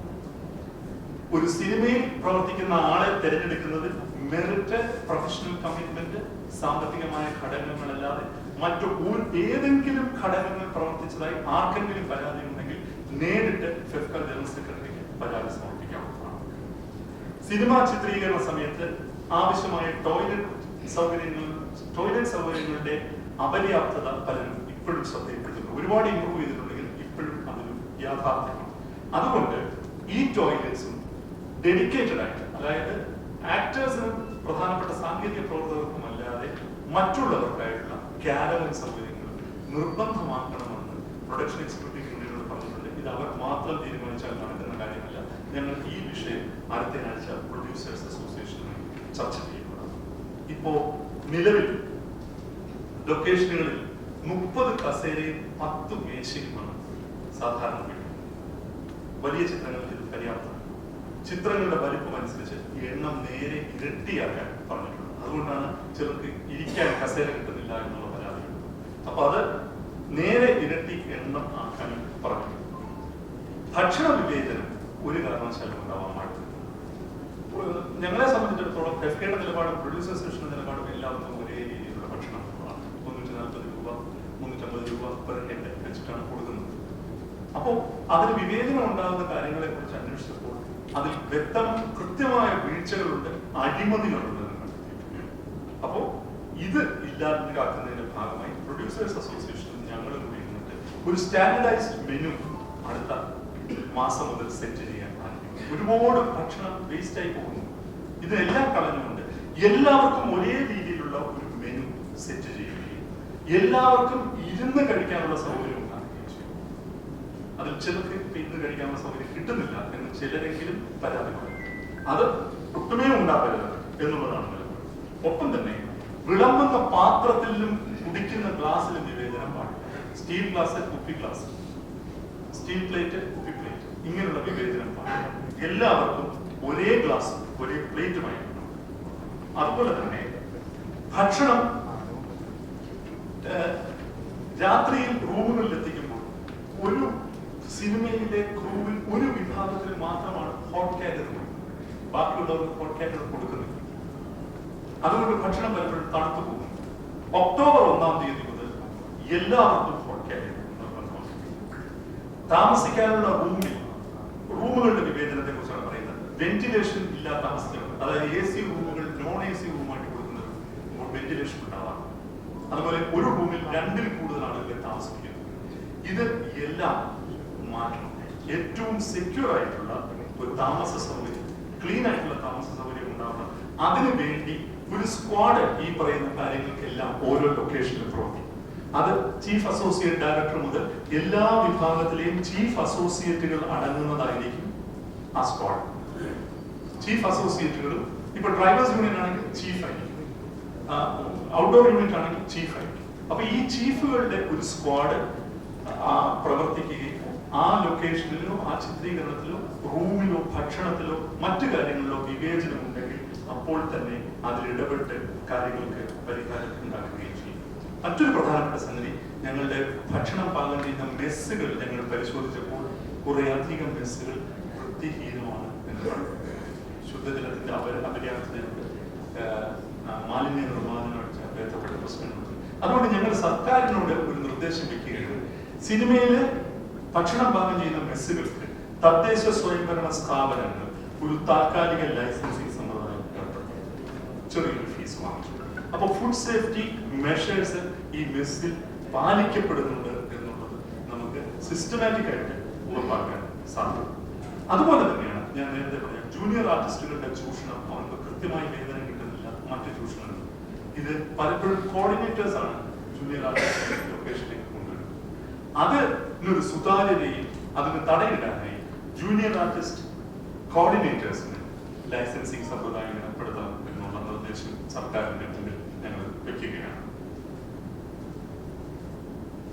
അടുത്തത് ഞാൻ നേരത്തെ സൂചിപ്പിച്ച ഈ ലൊക്കേഷനിലെ സ്ത്രീകളോട് ഇടപെടുന്ന ശരീരഭാഷ, ഭാഷ തുടങ്ങിയവ മാത്രമല്ല മൊത്തമായും ഒരു അവബോധം ജെൻഡർ സെൻസിറ്റിവിറ്റിയെ കുറിച്ച് ഉണ്ടാവണം. അതുകൊണ്ട് നവംബർ ഡിസംബർ മാസങ്ങളിൽ ഫെഫ്ക ഓരോ യൂണിയനും വേണ്ടി ജെൻഡർ സെൻസിറ്റിവിറ്റി വർക്ക്ഷോപ്പ് നടത്താൻ തീരുമാനിച്ചു. ഈ ജെൻഡർ സെൻസിറ്റിവിറ്റി വർക്ക്ഷോപ്പിൽ പോഷ് ആക്ട്, തൊഴിൽ നിയമങ്ങൾ, തൊഴിലവകാശങ്ങൾ തുടങ്ങിയവയെ കുറിച്ചെല്ലാം വിദഗ്ധർ ക്ലാസ് എടുക്കുന്നതാണ്. ഈ അവബോധം താഴേക്ക് സ്ക്വാഡുകളായി പിന്നീട് ചർച്ച ചെയ്യണം എന്നുള്ളതാണ് ഇപ്പോഴത്തെ തീരുമാനം. 2008 മുതൽ 2024 വരെയുള്ള കരാറിന്റെ കാര്യങ്ങൾ ഞാൻ നിങ്ങളോട് ഓൾറെഡി പറഞ്ഞു കഴിഞ്ഞതാണ്. സേവന വ്യവസ്ഥയുടെ സമയവ്യവസ്ഥയുടെ കാര്യങ്ങൾ പറഞ്ഞു കഴിഞ്ഞാണ്. അവസാനത്തെ ഒരു കാര്യം പറയാനുള്ളത്, സ്ത്രീ പുരുഷ ഭേദമന്യേ സൈബർ അറ്റാക്കുകൾക്ക് അംഗങ്ങൾ ചെയ്യുന്നു. അത് പല കാരണങ്ങൾ, including online reviews, body shaming തുടങ്ങിയ കാര്യങ്ങൾ. അതിന് പലപ്പോഴും നമുക്ക് നിയമപരമായ ഒരു നടപടിയിലേക്ക് കടക്കാൻ പലരും വിമുഖരാകുന്നു. എന്തിനാണ് ഇതിന് പുറകെ നടക്കുന്നത്? അപ്പോ ഫെഫ്കയുടെ വർക്കിംഗ് സെക്രട്ടറിയുടെ മേൽനോട്ടത്തിൽ ഒരു കമ്മിറ്റി, ഒരു ചെറിയ കമ്മിറ്റി ഉണ്ടാക്കിയിട്ട് സൈബർ കേസുകൾ രജിസ്റ്റർ ചെയ്യാൻ, അതിൽ നിയമ നടപടി ഉറപ്പാക്കാനുള്ള ഫോളോ അപ്പ് മുഴുവൻ ഫെഫ്കയുടെ ഭാഗത്ത് ഉണ്ടാകും. ഇതാണ് ഫെഫ്ക മുമ്പോട്ട് വയ്ക്കുന്ന 26 ഇനമുള്ള പ്ലാൻ ഓഫ് ആക്ഷൻ. ഒരു കാര്യം കൂടി പറഞ്ഞ് ഞാൻ അവസാനിപ്പിക്കാം. ഈ ദിവസങ്ങളിൽ ഇത്രയേറെ ചർച്ചകൾക്ക് ശേഷം ഇങ്ങനെ ചില കാര്യങ്ങളിലേക്ക് ഞങ്ങൾ എത്തിച്ചേർന്നു. ഇത് ഹേമ കമ്മിറ്റി റിപ്പോർട്ട് എന്ന് പറയുന്നത് ഞാൻ നേരത്തെ സൂചിപ്പിച്ച പോലെ അതിന് എന്ത് പോരായ്മകളുണ്ടെങ്കിലും അത് നിർണായകമായ ചരിത്ര പ്രാധാന്യമുള്ള ഒരു രേഖയാണ്. അത് നമ്മുടെ സിനിമയുടെ വ്യവസായത്തിന്റെ സമൂലമായ നവീകരണത്തിന് ഉദരണം. പക്ഷേ നിർഭാഗ്യവശാൽ ഇപ്പോൾ ഈ കമ്മിറ്റി റിപ്പോർട്ടുമായി ബന്ധപ്പെട്ട മുഴുവൻ ചർച്ചകളും കേന്ദ്രീകരിക്കപ്പെടുന്നത് എന്തിനാണ്? ചില ലൈംഗിക കുറ്റകൃത്യങ്ങളിലേക്കാണ് അത് കേന്ദ്രീകരിക്കപ്പെടുന്നത്. അത് നിർഭാഗ്യകരമാണ്. കാരണം ഒരു തൊഴിലിടമെന്ന നിലയിൽ വളരെ സമഗ്രമായിട്ടുള്ള ഒരു വിലയിരുത്തൽ, ഒരു പഠനം നടത്തിയ കമ്മിറ്റി റിപ്പോർട്ടിനെ സാങ്കത്യത്തെ അങ്ങനെ ചുരുക്കുന്നത് ശരിയാണോ എന്നുള്ളത് എല്ലാവരും ആലോചിക്കുന്ന സമയത്താണ്. ഇപ്പോൾ പലരും എന്നോട് പറയാറുണ്ട്, ഇപ്പോൾ അന്യ സംസ്ഥാനങ്ങൾ, എന്റെ സുഹൃത്തുക്കൾ, മറ്റ് ഭാഷകളിലൊക്കെ പ്രവർത്തിക്കുന്ന സുഹൃത്തുക്കൾ, എന്റെ സുഹൃത്തുക്കളുടെ സുഹൃത്തുക്കൾ, പത്രമാധ്യമങ്ങൾ, ദേശീയ മാധ്യമങ്ങൾ എല്ലാം മലയാള സിനിമയെ ഇപ്പൊ ചർച്ച ചെയ്യുന്നത് കമ്മിറ്റി റിപ്പോർട്ടും അതിൽ തുടർന്നുണ്ടായിട്ടുള്ള ഈ ലൈംഗിക കുറ്റകൃത്യങ്ങളുടെ പരമ്പരകളെയും വിളിച്ചത്. മലയാള സിനിമ എങ്ങനെയാണ് ചർച്ച ചെയ്യപ്പെട്ടുകൊണ്ടിരുന്നത്? ഇന്ത്യയിലെ ഏറ്റവും മികച്ച സിനിമകളുള്ള, ഏറ്റവും മികച്ച അഭിനേതാക്കളുള്ള, ഏറ്റവും മികച്ച സാങ്കേതിക പ്രവർത്തകരുള്ള, ഏറ്റവും മികച്ച എഴുത്തുകാരുള്ള സിനിമയായിട്ടാണ് മലയാള സിനിമ അറിയപ്പെട്ടുകൊണ്ടിരുന്നത്. ഇപ്പോൾ ഇത് ഇങ്ങനെ അറിയപ്പെടുന്നു. പക്ഷെ ഞങ്ങൾ അതിനെ വളരെ പോസിറ്റീവായിട്ടാണ് കാണുന്നത്. കാരണം ഹേമ കമ്മിറ്റി പോലെ ഒരു കമ്മിറ്റി, ഈ റിപ്പോർട്ടും അതിനെ തുടർന്നുള്ള ചർച്ചകളും ഇത്തരത്തിലുള്ള സംവാദങ്ങളും ഇത്തരത്തിലുള്ള തിരുത്തലുകളും മലയാള സിനിമയിലല്ലാതെ ഇന്ത്യയിലെ വേറെ ഒരു സിനിമ ഇൻഡസ്ട്രിയിലും ഉണ്ടാവില്ല എന്ന് ഞാൻ ഉറപ്പിച്ചു പറയാൻ സാധിക്കും. നോക്കൂ, ഇതിന് ചുവട് പിടിച്ച് തമിഴ്നാട്ടിൽ ഈ ഒരു കമ്മിറ്റി രൂപീകരിക്കപ്പെട്ടത്. അവിടുത്തെ ആക്ടേഴ്സ് അസോസിയേഷൻ, നടികർ സംഘമാണ് രൂപീകരിച്ചത്. ശ്രീമതി രോഹിണിയാണ് അതിന്റെ അധ്യക്ഷ. അവരെന്താ ചെയ്തത്? എല്ലാവരും എന്തെങ്കിലും പരാതി ഉണ്ടെങ്കിൽ കമ്മിറ്റിയോട് പറയാം. മാധ്യമ ചർച്ച പാടില്ല, പൊതുമണ്ഡലത്തിൽ പോകാൻ പാടില്ല, നിയമവ്യവഹാരത്തിലേക്ക് കടക്കാൻ പാടില്ല. അത്തരത്തിലുള്ള അടഞ്ഞ ഒരു ഇടങ്ങളിലാണ് ഇതിന്റെ തുടർ ചർച്ചകൾ മറ്റുള്ള സംസ്ഥാനങ്ങളിൽ നടക്കുന്നത്. ഇവിടെ അങ്ങനെയല്ല നടക്കുന്നത്. അപ്പോൾ അതിനകത്ത് തീർച്ചയായിട്ടും വളരെ പ്രോആക്റ്റീവായിട്ടുള്ള ഒരു പങ്കാണ് മാധ്യമങ്ങൾ വഹിച്ചത്. സോഷ്യൽ മീഡിയ എല്ലാം ഉൾക്കൊണ്ടുകൊണ്ടും. എന്നാൽ ഈ ചർച്ചകൾക്ക് ഒരൊറ്റ നിറം മാത്രം നൽകാതെ അതിന്റെ സൂക്ഷ്മാംശങ്ങളിലേക്കും പ്രധാനപ്പെട്ട വശങ്ങളിലേക്കും പോകണം എന്ന അഭ്യർത്ഥന കൂടി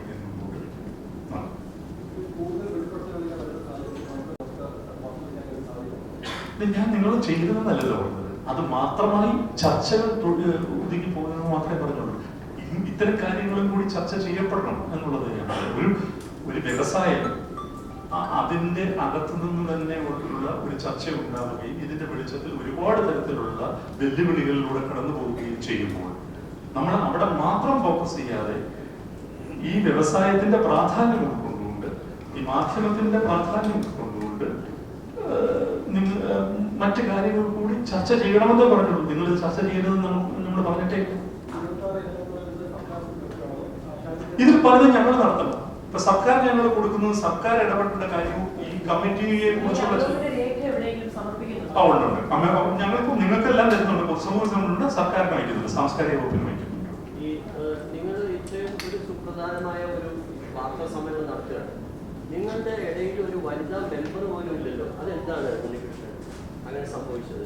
വനിതാ പ്രാതിനിധ്യം എന്നുള്ളത് ഞങ്ങളുടെ എല്ലാ കമ്മിറ്റികളിലും വരുന്നുണ്ട്. പക്ഷേ നിർഭാഗ്യവശാൽ ഒരു ഒറ്റ വനിതാ ജനറൽ സെക്രട്ടറി മാത്രമേ ഉള്ളൂ. അത് ഡബ്ബിംഗ് ആർട്ടിസ്റ്റ് യൂണിയനാണ്. വേറെ ഒരു യൂണിയനും വനിതാ ജനറൽ സെക്രട്ടറി ഇല്ല, പ്രസിഡന്റ്. അപ്പൊ ഞങ്ങള് നിരന്തരമായി വനിതകൾക്ക് അല്ലെങ്കിൽ സ്ത്രീകൾക്ക് ഭാരവാഹിത്വം വേണമെന്ന് പറയുന്നു. പക്ഷെ ഞങ്ങളുടെ പല കമ്മിറ്റികളിലും ജോയിന്റ് സെക്രട്ടറിമാരായിട്ടും എക്സിക്യൂട്ടീവ് കമ്മിറ്റി അംഗങ്ങളൊക്കെ ആയിട്ട് വനിതകൾ, ഒന്നിലധികം വനിതകൾ ജോയിൻ ചെയ്തു. ഇവിടെ ഇന്നിപ്പോ തിടുക്കത്തിൽ നടത്തിയ ഇന്നലെയാണ് ഞങ്ങളുടെ റിപ്പോർട്ടിന്റെ ഫൈനലൈസേഷൻ നടന്നത്. ഇപ്പൊ സ്റ്റിയറിംഗ് കമ്മിറ്റി അംഗങ്ങൾ നിർബന്ധമായിട്ട് പങ്കെടുക്കണം എന്നാണ് ഞങ്ങൾ പറഞ്ഞിട്ടുള്ളത്. അവൈലബിൾ ആയിട്ടുള്ള ജനറൽ കൗൺസിൽ അംഗങ്ങളും ഇവിടെ വന്നിട്ടുണ്ട്. ഞങ്ങളുടെ ചില സ്റ്റിൽ ഫോട്ടോഗ്രാഫേഴ്സ് യൂണിയന്റെ ഒരു ഭാരവാഹി കൂടിയാണ് അവരുടെ. അപ്പോ താങ്കളുടെ വിമർശനം ഞാൻ ഉൾക്കൊള്ളുന്നു. ഇവിടെ മുഴുവനും സ്ത്രീകൾ ഇരിക്കണം എന്നുള്ളതാണ് ഞങ്ങളുടെ ആഗ്രഹം. പക്ഷേ അത് ഞാൻ റിപ്പോർട്ടിൽ പറയുന്നുണ്ട്, പരാമർശിക്കാതെ പോയതാണ്. റിപ്പോർട്ട് വായിച്ചു നോക്കുമ്പോൾ നിങ്ങൾക്കറിയാം സംഘടനാ പ്രവർത്തനത്തിനുള്ള വിമുഖതയാണ് എന്താണെന്ന് അറിയില്ല. ഡബ്ബിംഗ് ആർട്ടിസ്റ്റ് യൂണിയന് മാത്രമാണ് ഒരു ജനറൽ സെക്രട്ടറി ആയിട്ട് വനിതയുള്ളത്. പക്ഷെ അവരിപ്പോൾ സുഖമില്ലാതിരിക്കുകയാണ്, അതുകൊണ്ടാണ് അവരോ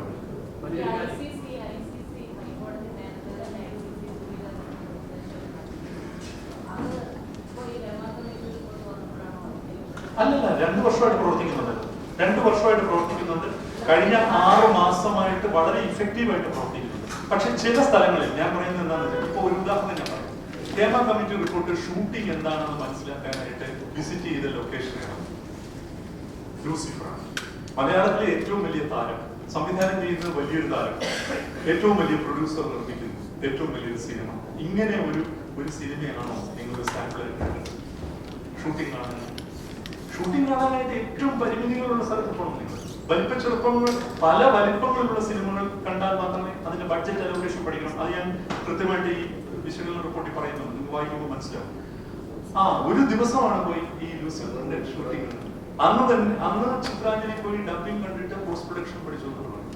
അപ്പോ നിങ്ങൾ മനസ്സിലാക്കേണ്ടത് ഈ ICC എന്നുള്ളത് ചില സ്ഥലത്തെങ്കിലും അതിന് വീഴ്ച സംഭവിക്കുന്നുണ്ടെങ്കിൽ അത് സംഭവിക്കാതിരിക്കാൻ അത് ഇനിയെങ്കിലും ഉറപ്പാക്കണമല്ലോ.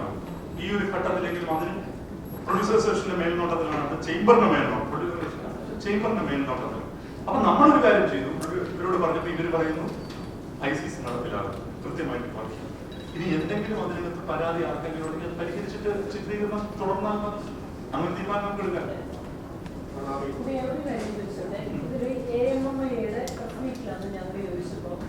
പാർവതി ഉൾപ്പെടെയുള്ള WCCയിലെ അഭിനേതാക്കൾക്ക് അവസരം കുറെ ലഭിച്ചപ്പോൾ അങ്ങനെ അപ്പോൾ താങ്കളുടെ പ്രസ് മീറ്റിൽ ഇടപെടലിപ്പോൾ കണക്ക് നിരത്തി പറഞ്ഞത് പാർവതി ഉൾപ്പെടെയുള്ളവർക്ക് അവസരം കുറഞ്ഞിട്ടേ ഇല്ല എന്നാണ്. തീർച്ചയായിട്ടും നിങ്ങൾക്കൊരു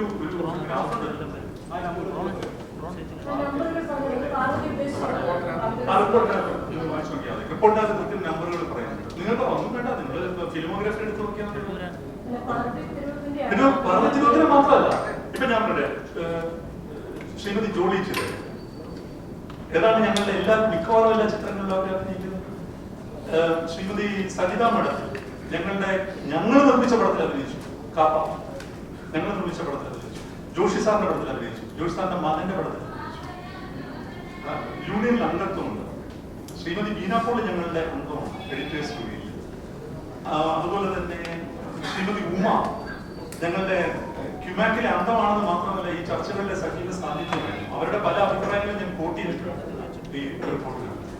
തീർച്ചയായിട്ടും അങ്ങനെ ഒരു നിലപാട് എന്തായാലും ഈ 15 അംഗ പവർ ഗ്രൂപ്പിനെ കുറിച്ച് അങ്ങ് പ്രതിപാദിച്ചു, അത് ആരാണെന്ന് അറിയണം. പക്ഷേ ഹേമ കമ്മിറ്റി റിപ്പോർട്ടിന്റെ പല ഭാഗങ്ങളും ബ്ലാങ്ക് ലിസ്റ്റാണ് പോയിരിക്കുന്നത്. പൊതുജനങ്ങൾ അറിയുന്നില്ല, മാക്ട് പോലുള്ള അല്ലെങ്കിൽ കക്ക പോലുള്ള സംഘടനകൾ അറിയുന്നില്ല. അപ്പൊ ഇത് അറിയണമെന്ന് അങ്ങേക്ക് ആഗ്രഹമുണ്ടോ, അതോ ഇത് എന്തുകൊണ്ട് ബ്ലാങ്ക് ചെയ്തു എന്നുള്ളൊരു ചോദ്യം നിങ്ങൾക്കുണ്ടോ? ബ്ലാങ്ക് ചെയ്തത് എന്തുകൊണ്ടാണെന്നുള്ളത് നമുക്കറിയാലോ. വിവരാവകാശ കമ്മീഷനുകൾ പറഞ്ഞതനുസരിച്ചാണ് ബ്ലാങ്ക് ചെയ്തിരിക്കുന്നത് നമുക്കറിയാം. ആദ്യം പറഞ്ഞത് ഇത് മാത്രമല്ല, എല്ലാ പേരുകളും പുറത്തു വരണം. എല്ലാ പേരുകളും പുറത്തു വരണം. പക്ഷെ അത് എത്രത്തോളം സാധ്യമാണെന്ന് ഞങ്ങൾക്കറിയില്ല. കാരണം നിങ്ങൾക്കറിയാവുന്ന പോലെ ഇപ്പൊ അത് വലിയ രീതിയിലുള്ള ഇൻട്രിക്കേറ്റ് ആയിട്ടുള്ള നിയമവ്യവഹാരങ്ങളിൽ പെട്ടുകിടക്കുകയാണ്. അതിന്റെ ഔട്ട്കം എന്തായിരിക്കും എന്നുള്ളത് ഞങ്ങൾക്കറിയില്ല. ഹേമ കമ്മിറ്റി റിപ്പോർട്ട് നിഷ്പക്ഷമായിട്ടല്ല നടത്തിയത്. എന്തോ ടാർഗറ്റ് ചെയ്ത് പറഞ്ഞ സെക്ഷൽ അബ്യൂസിലല്ല അത് മാത്രം ടാർഗറ്റ് ചെയ്താണ് റിപ്പോർട്ട് വന്നിരിക്കുന്നത് എന്നുള്ളതാണ്. ശരിക്കും ഹേമ കമ്മിറ്റി റിപ്പോർട്ട് നിഷ്പക്ഷമല്ലെന്ന് പൂർണ്ണ വിശ്വസിക്കുന്നു. ഞാൻ അങ്ങനെയൊന്നും പറഞ്ഞില്ല. ഞാൻ പറഞ്ഞത് ഒരു ട്രേഡ് യൂണിയന്റെ പെർസ്പെക്റ്റീവിൽ നിന്ന് ഈ റിപ്പോർട്ടിന്റെ ഞാൻ വീണ്ടും നിങ്ങളോട് പറഞ്ഞത് ചരിത്രപരമായ ഏറ്റവും പ്രാധാന്യമുള്ള ഒരു റിപ്പോർട്ടാണ്. പക്ഷെ ആ റിപ്പോർട്ടിനെ ഒരു ട്രേഡ് യൂണിയൻ വിലയിരുത്തുമ്പോൾ ഞങ്ങളുടെ കാര്യങ്ങൾ ഞങ്ങൾക്ക് പറയണ്ടേ, വിമർശനാത്മകമായിട്ട് പറയട്ടെ. ഒരു കാര്യത്തെ വിമർശിക്കുന്നു എന്ന് പറയുന്നത് അത് നിഷ്പക്ഷമല്ല എന്ന് പറയുകയോ അതിനെതിരെ ആരോപണം ഉന്നയിക്കുകയോ അല്ല ചെയ്യുന്നത്. ഈ സ്വീകാര്യം, അതായത് ഒരു കാര്യത്തെ സ്വീകരിക്കുന്നതിൽ ഒരു വലിയ വിമർശനമുണ്ട്.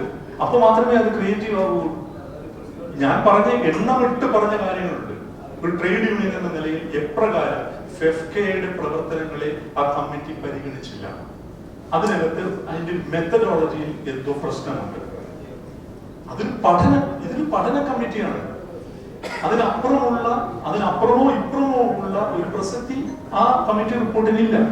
അപ്പൊ ഒരു പഠനം നടത്തുമ്പോൾ അതിനൊരു മെത്തഡോളജി ഉണ്ട്, ഒരു രീതിശാസ്ത്രം ഉണ്ട്. അതാണ്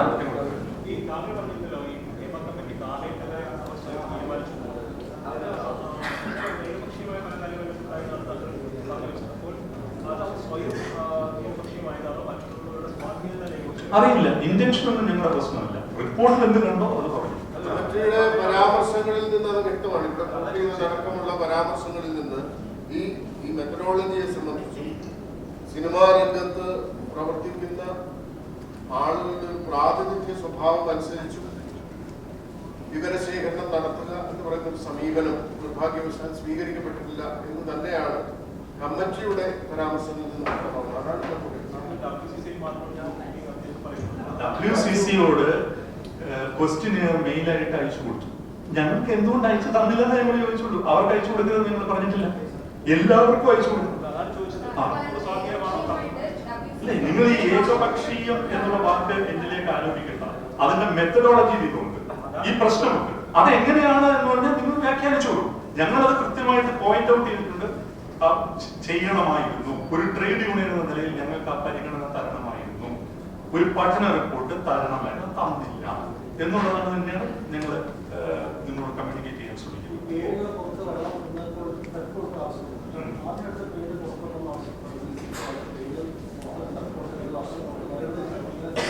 ആലോചിച്ചു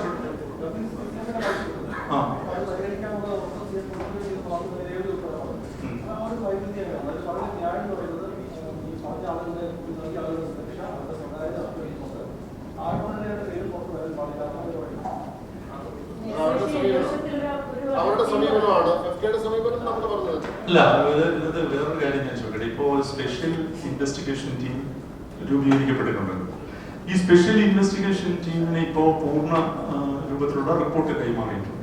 അപ്പൊ അത് വായിച്ചു നോക്കിയിട്ട് അതിനകത്ത് കോഗ്നിസബിൾ ഒഫൻസ് ഉണ്ടെങ്കിൽ തീർച്ചയായിട്ടും ഒരു പോലീസ് നടപടിയിലേക്ക് അവർ ഇനിഷ്യേറ്റ് ചെയ്യപ്പെടണമല്ലോ. ആ ഇനിഷ്യേറ്റ് ചെയ്യപ്പെടുന്ന ഘട്ടത്തിൽ എത്രത്തോളം പ്രൈവസി ഒരുപക്ഷെ മാധ്യമങ്ങൾ തുടങ്ങിയ കാര്യങ്ങളിൽ അത് വരാതെ സൂക്ഷിച്ചാൽ ഏതെങ്കിലും ഒരു ഘട്ടത്തിൽ ഈ അതിജീവിതയ്ക്ക് നിയമപരമായ പ്രക്രിയയിലൂടെ മുമ്പോട്ട് പോകേണ്ടി വരും. അതായിരിക്കാം ആ പ്രഷർ, അത് അവർക്ക് ഉണ്ടാകരുത്. ഒരു കമ്മിറ്റി റിപ്പോർട്ടിന്റെ മുമ്പിൽ, ഒരു പഠന കമ്മിറ്റിക്ക് മുമ്പിലാണ് മൊഴി കൊടുത്തത്, ഇത്തരത്തിലുള്ള നിയമവ്യവഹാരത്തിലേക്ക് കടക്കാൻ ഞങ്ങൾക്ക് താല്പര്യമില്ല എന്നുള്ള ബോധത്തിലാവാം അവരത് പറഞ്ഞു. പക്ഷെ തീർച്ചയായിട്ടും താങ്കൾ ചൂണ്ടിക്കാണിച്ച പോലെ അതിനകത്ത് ഒരു വൈരുദ്ധ്യമുണ്ട് എന്നുള്ളത് തന്നെയാണ് ഞങ്ങൾക്ക് തോന്നുന്നത്.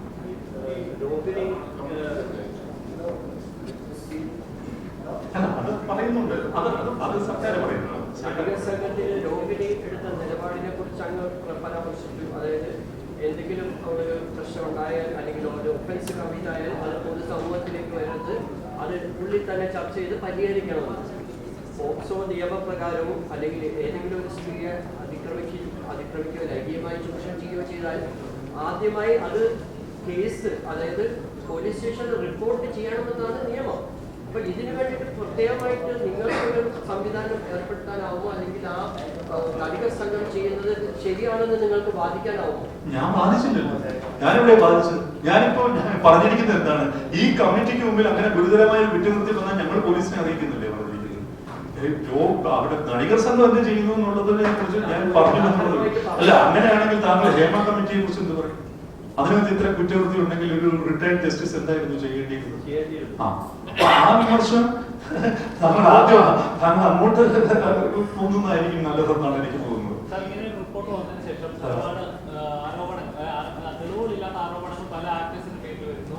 പക്ഷേ ഇതിനകത്ത് ബാധിക്കും, കാരണം തെളിവുകളില്ലാത്തതുകൊണ്ട് കേസുകൾ എടുക്കാൻ പറ്റുന്നില്ല. പക്ഷേ ആരോപിക്കപ്പെടുന്ന വ്യക്തി എന്ന് പറഞ്ഞത് നല്ല കരിയർ അദ്ദേഹം ഉണ്ടാക്കിയിട്ട് ഇൻസ്പയർ ചെയ്യുന്ന കുറെ പേർക്ക്, പക്ഷെ അദ്ദേഹം ഉണ്ടാക്കിയിട്ട് ഇമേജാണ് സമൂഹത്തിന് മുമ്പിൽ ഇല്ലാതാവുന്നത്. എന്നാൽ ഈ പറഞ്ഞ വ്യക്തി അല്ലെങ്കിൽ ആരോപിക്കപ്പെട്ട വ്യക്തി അവിടെ സേഫാണ്. ശരിക്കും പറയാം, ഇത് തെളിവുകളില്ല എന്നുണ്ടെങ്കിൽ അല്ലെങ്കിൽ കൃത്യമായിട്ട് ഇത് നടന്നിട്ടില്ല എന്നുണ്ടെങ്കിൽ തിരിച്ചറിയുകയും നിയമ നടപടികൾ നടക്കേണ്ടതായിരുന്നു. തീർച്ചയായിട്ടും നടക്കണം. ബഹുമാനപ്പെട്ട ഹൈക്കോടതി ഇന്നലെ ഞാൻ നടത്തിയ സുപ്രധാനമായിട്ടുള്ള ഒരു ജഡ്ജ്മെന്റിൽ പറഞ്ഞിരിക്കുന്നത്, SIT പോകുമ്പോൾ അത് ജീവിതമായ പത്രമല്ല, ആരോപണം ഉന്നയിക്കപ്പെടുന്ന ആരുടെ പേരിലാണോ ആരോപണം ഉന്നയിക്കപ്പെടുന്നത് അവരുടെ പ്രൈവസിയും പ്രധാനമാണ് എന്ന് പറഞ്ഞിട്ടുണ്ട്. അതൊരു സാമാന്യ നീതിയാണ്. ഇപ്പൊ ഇവിടെ നമ്മൾ താങ്കൾ പറഞ്ഞതുപോലെ ഒരു കേസ് എടുക്കുമ്പോൾ തീർച്ചയായിട്ടും മുൻവിധിയോടുകൂടി നമുക്കതിനെ സമീപിക്കാൻ കഴിയില്ല എന്നിരിക്കും. തീർച്ചയായിട്ടും ഇങ്ങനെയുള്ള ഒരു വലിയ റിസ്ക്കും നടക്കുന്നുണ്ടെന്നുള്ളത് സത്യമായിട്ട്. രൂപീകരണത്തിനും കാരണക്കാരനായത് ദിലീപാണ് എന്ന് ആവർത്തിച്ച് പറഞ്ഞുകൊണ്ടിരിക്കുന്നത് സംവിധായകൻ വിനയൻ. അപ്പോൾ അദ്ദേഹം ഉൾപ്പെടെയുള്ളവർ മൊഴി കൊടുത്തതിൽ പ്രത്യേക ഇന്റൻഷൻ ഉണ്ടെന്നാണോ താങ്കൾ? എന്റെ റിപ്പോർട്ട് പറയുന്നത് റിപ്പോർട്ട് വായിക്കുക എന്നുള്ളത് മാത്രമേ എനിക്ക് പറയാനുള്ളൂ. ഞാൻ ആരെയും പേരെടുത്ത് പറയാൻ അല്ല, പേരെടുത്തും ഞാൻ ഒരു വ്യക്തിയെ ഒന്ന് പേരെടുത്ത് പറയാൻ ഞാൻ ആഗ്രഹിക്കുന്നു. ആ നെഗറ്റീവ് അതിനകത്തുമുണ്ട്, വെളിയിലുമുണ്ട്. തീർച്ചയായിട്ടും അത് വായിച്ചറിയാമല്ലോ, അത് വായിച്ചറിയാം.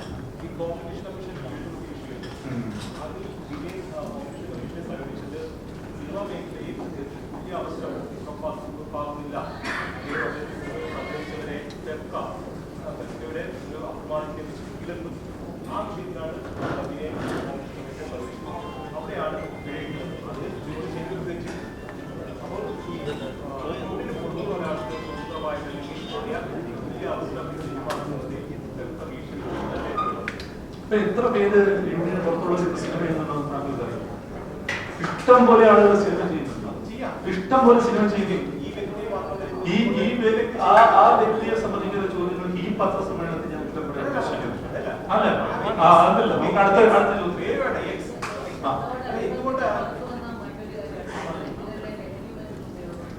നമ്മൾ കൃത്യമായിട്ട് ഇതിനകത്ത് പറയുന്നുണ്ട് ലഹരി നമ്മുടെ ഇതിനകത്തും ഉണ്ട്. നമ്മുടെ പ്ലാൻ ഓഫ് ആക്ഷനിലുണ്ട്, നിങ്ങൾ വായിച്ചു നോക്കിയാൽ അറിയാം. വലിയ രീതിയിൽ രാസലഹരി, ആൽക്കഹോൾ അല്ലാത്ത ലഹരി ഉപയോഗിക്കുന്നുണ്ട്. അത് സെറ്റിലെ സമാധാന അന്തരീക്ഷത്തിന് ഭീഷണിയാണ് എന്ന് സ്ത്രീകൾ ഞങ്ങളോട് പറഞ്ഞിട്ടുണ്ട്. ചില ഇൻസിഡൻസ് സഹിതം പറഞ്ഞിട്ടുണ്ട്. മാത്രമല്ല, കാരവൻ ഓണേഴ്സിന്റെ മീറ്റിംഗ് കഴിഞ്ഞ ദിവസം നടന്നു. കാരവൻ ഓടിക്കുന്ന ഡ്രൈവേഴ്സിന്റെ അവരുടെയും ഏറ്റവും പ്രധാനപ്പെട്ട പരാതി ഈ ലഹരി ഉപയോഗമാണ്. അപ്പോ ഇത് സർക്കാരിന്റെ ശ്രദ്ധയിൽപ്പെടുത്തണമെങ്കിൽ ഞങ്ങൾ നിർമ്മാതാക്കളുമായിട്ട് സംസാരിക്കണം. നിർമ്മാതാക്കളും ഫെഫ്റ്റിയും ചേർന്ന് ഈ വിഷയം എങ്ങനെ നിയമപരമായി കൈകാര്യം ചെയ്യാമെന്നുള്ളതിനെ കുറിച്ച് ആലോചിക്കേണ്ടിയിരിക്കുന്നു. നേരത്തെ നിങ്ങൾക്ക് അറിയാവുന്ന പോലെ ഒരു സെറ്റിലേക്ക് പെട്ടെന്ന് ഒരു പോലീസ് സർവൈലൻസ് ഉണ്ടാകുക എന്നുള്ളതിന് അത്ര അനുകൂലമായ നിലപാടല്ല ഫെഫ്ക എടുക്കുന്നത്. അങ്ങനെ സർവൈലൻസ് നടത്തേണ്ട ഒരു തൊഴിലിടമാണ് സിനിമ ഷൂട്ടിംഗ് എന്ന് ഫെഫ്ക കരുതിയത്. പക്ഷെ ഇപ്പോൾ ഈ സാഹചര്യത്തിൽ എന്തു വന്നാലും ഇത്തരത്തിലുള്ള പരാതികൾ നിരന്തരം ഉയരുമ്പോൾ അത് അഡ്രസ് ചെയ്യപ്പെടണം. പക്ഷെ അത് എപ്രകാരം അഡ്രസ് ചെയ്യപ്പെടണം? ഒരു മേഖലയെ ആകെ പുകമറയ്ക്കുള്ളിൽ നിർത്തുന്ന പോലെ ആകരുതല്ലോ നമ്മൾ അഡ്രസ് ചെയ്യുന്നത്. അതിന് ഒരു ബാലൻസ്ഡ് ആയിട്ട് ഒരു നടപടിയാണ് വേണ്ടത്. അത് നിർമ്മാതാക്കളുമായി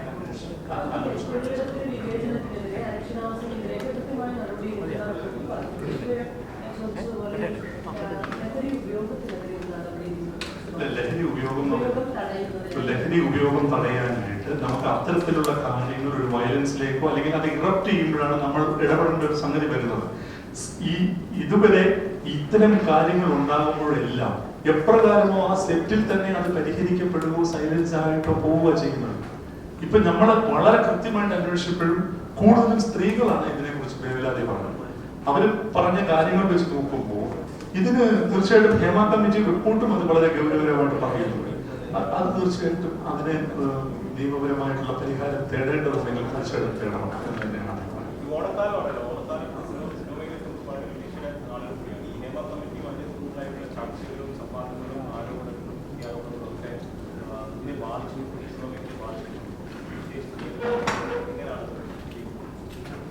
അതിപ്പോ ഇന്നത്തെ സിനിമയിൽ ഇറങ്ങിയിട്ടുള്ളൂ, എനിക്ക് അറിഞ്ഞൂടാ എങ്ങനെയാണ് ബാധിച്ചിട്ടുള്ളത് നോക്കാം. ഞങ്ങൾ ഹോപ്പിംഗ് ഫോർ ദ ബെസ്റ്റ്.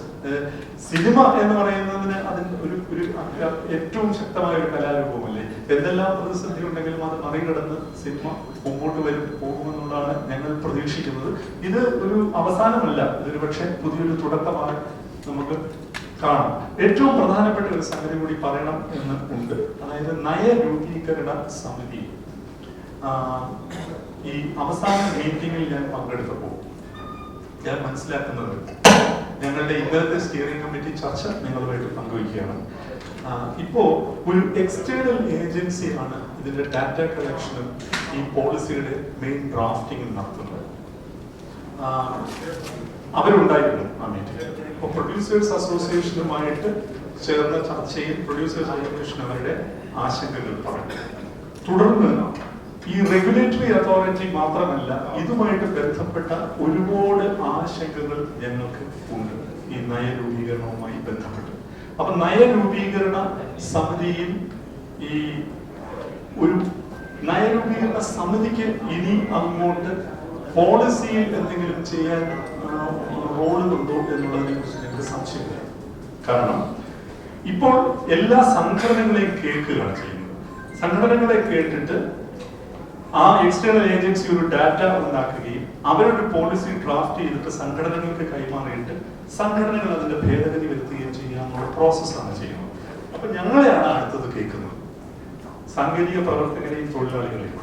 അപ്പൊ എന്റെ സംഘടന ഇന്ന് ചേർന്ന സ്റ്റിയറിംഗ് കമ്മിറ്റി എന്നോട് ആവശ്യപ്പെട്ടിരിക്കുന്നത് ഫെഫ്കയുടെ ജനറൽ സെക്രട്ടറിയായി ആ ചർച്ചയിൽ പങ്കെടുക്കണം, നയരൂപീകരണ സമിതിയിൽ നിന്ന് മാറി നിൽക്കണം എന്നുള്ളതാണ് എന്നോട് ആവശ്യപ്പെട്ടിട്ടുള്ളത്. അപ്പൊ അതിന് പ്രകാരം ഇന്നലെ ബഹുമാനപ്പെട്ട സാംസ്കാരിക വകുപ്പ് മന്ത്രിക്ക് കത്തയച്ചു, എന്നെ ആ സമിതിയിൽ നിന്ന് ഒഴിവാക്കണം എന്ന് പറഞ്ഞു. ഞാൻ ഇന്നലെ കത്തയച്ചു. ഒരു സിറ്റിങ്ങിനായിട്ട് മാത്രം ഒഴിവാക്കാൻ പറ്റില്ല എന്നുള്ളതാണ് അവരുടെ നിലപാട്. അപ്പം എനിക്ക് ഈ ഫെഫ്കയുടെ കാര്യങ്ങൾ ജനറൽ സെക്രട്ടറി ആയിട്ട് തന്നെ സംസാരിക്കുന്നുണ്ട്. എന്റർടൈൻമെന്റ് അതോറിറ്റി, റെഗുലേറ്ററി അതോറിറ്റി എന്നുള്ള ഒരു വിഷയം ഞങ്ങളുടെ മുമ്പിൽ നിൽക്കുന്നു. അതെന്താണെന്നറിയോ, ഈ തർക്ക പരിഹാരത്തിന് ഇപ്പൊ നമുക്ക് ആർബിട്രേഷൻ ഉണ്ട്. ഇപ്പൊ തർക്ക പരിഹാരം എന്ന് പറഞ്ഞു കഴിഞ്ഞാൽ പ്രൊഡ്യൂസേഴ്സ് അസോസിയേഷനും ഫെഫ്കയും ഒക്കെ കൂടിയാണ് തർക്ക പരിഹരിക്കുന്നത് ഒരു തർക്കമുണ്ടെങ്കിൽ. പക്ഷെ ഇത്തരത്തിലുള്ള ഒരു അതോറിറ്റി വന്നു കഴിഞ്ഞാൽ ഒരു സിനിമ റിലീസ് ആകുമോ എന്നുള്ളതിനെ കുറിച്ച് പോലും സംശയമുണ്ട്. അപ്പോൾ അത്തരം കാര്യങ്ങളിൽ ഒരു വ്യക്തത വരുത്തണം. ആ വ്യക്തത വരുത്തണമെങ്കിൽ വളരെ കണിശതയോടുകൂടി തൊഴിലാളികളുടെ പ്രശ്നങ്ങൾ അവിടെ ഉന്നയിക്കേണ്ടതുണ്ട്. അതുകൊണ്ട് ആണ് ഈ തീരുമാനമെടുത്തത്. ഒരുപാട് സമ്മർദ്ദങ്ങൾ ഉണ്ടായിട്ടും എന്നെ ആ കമ്മിറ്റിയിൽ നിലനിർത്തിയ സർക്കാരിനോട് വലിയ നന്ദിയും സ്നേഹവുമുണ്ട്. അപ്പോ ഈ സംഘടനാ കമ്മിറ്റിയുടെ ആവശ്യം പറഞ്ഞപ്പോൾ ഞാൻ അത് അറിയിക്കാൻ നിർബന്ധിതനായി.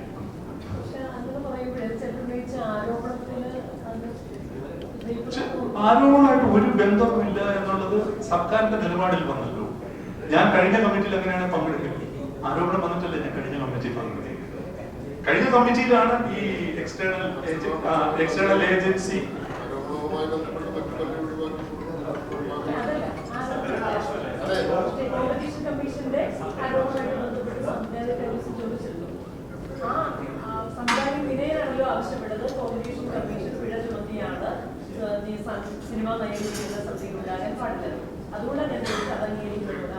ഞാൻ അംഗീകരിക്കുകയാണെങ്കിൽ എങ്ങനെയാണ് കഴിഞ്ഞ സമിതിയിൽ ഞാൻ പങ്കെടുക്കുന്നത്?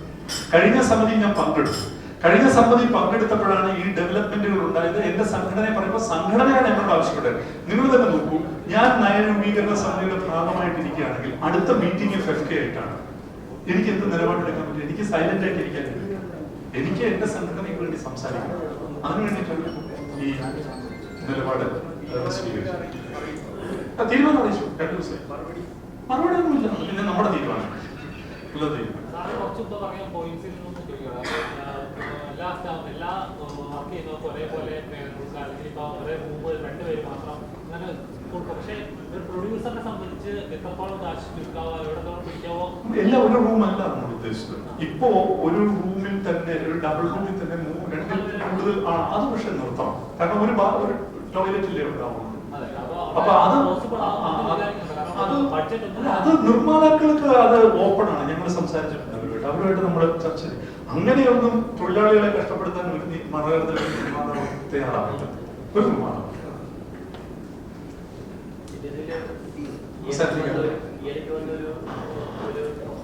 പ്രസ്താവന അല്ലെങ്കിൽ രാത്രി ഉന്നയിച്ച ഒരു കാര്യമുണ്ട് കൂടി, ക്യാമറ വെച്ചു ഇതിനൊക്കെ എന്താണ് ഇല്ല. കാരവൻ ഓണേഴ്സും ഡ്രൈവേഴ്സുമായിട്ട് സംസാരിച്ചു. ഒളി ക്യാമറ ഒന്നും വെച്ചിട്ടില്ല. കാരവൻ ഓണേഴ്സിന്റെ ഒരു മീറ്റിംഗ് 2 ദിവസം മുമ്പ് പ്രൊഡ്യൂസേഴ്സ് അസോസിയേഷൻ ഇത്തരം വെളിപ്പെടുത്തലുകളുടെ അടിസ്ഥാനത്തിൽ സ്വീകരിക്കേണ്ടുന്ന ജാഗ്രതകളെ സംബന്ധിച്ച് പക്ഷെ അതിൽ മെൻവിധികളുണ്ടായി.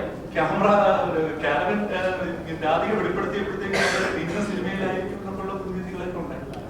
ആ മുൻവിധികളൊക്കെ യാതൊരു അടിസ്ഥാനം അത് പറയില്ലല്ലോ. അതെ ഞങ്ങൾ പറയില്ലല്ലോ. അതെങ്ങനെയാ സ്വാഭാവികമായിട്ട് ഫീൽ ചെയ്യുന്നത്? അല്ല, സ്വാഭാവികമായിട്ടെന്ന് പറഞ്ഞുകൊണ്ടല്ല, ആ സ്വാഭാവികതയാണ് ഞങ്ങള് അസ്വസ്ഥപ്പെടുത്തുന്നത്.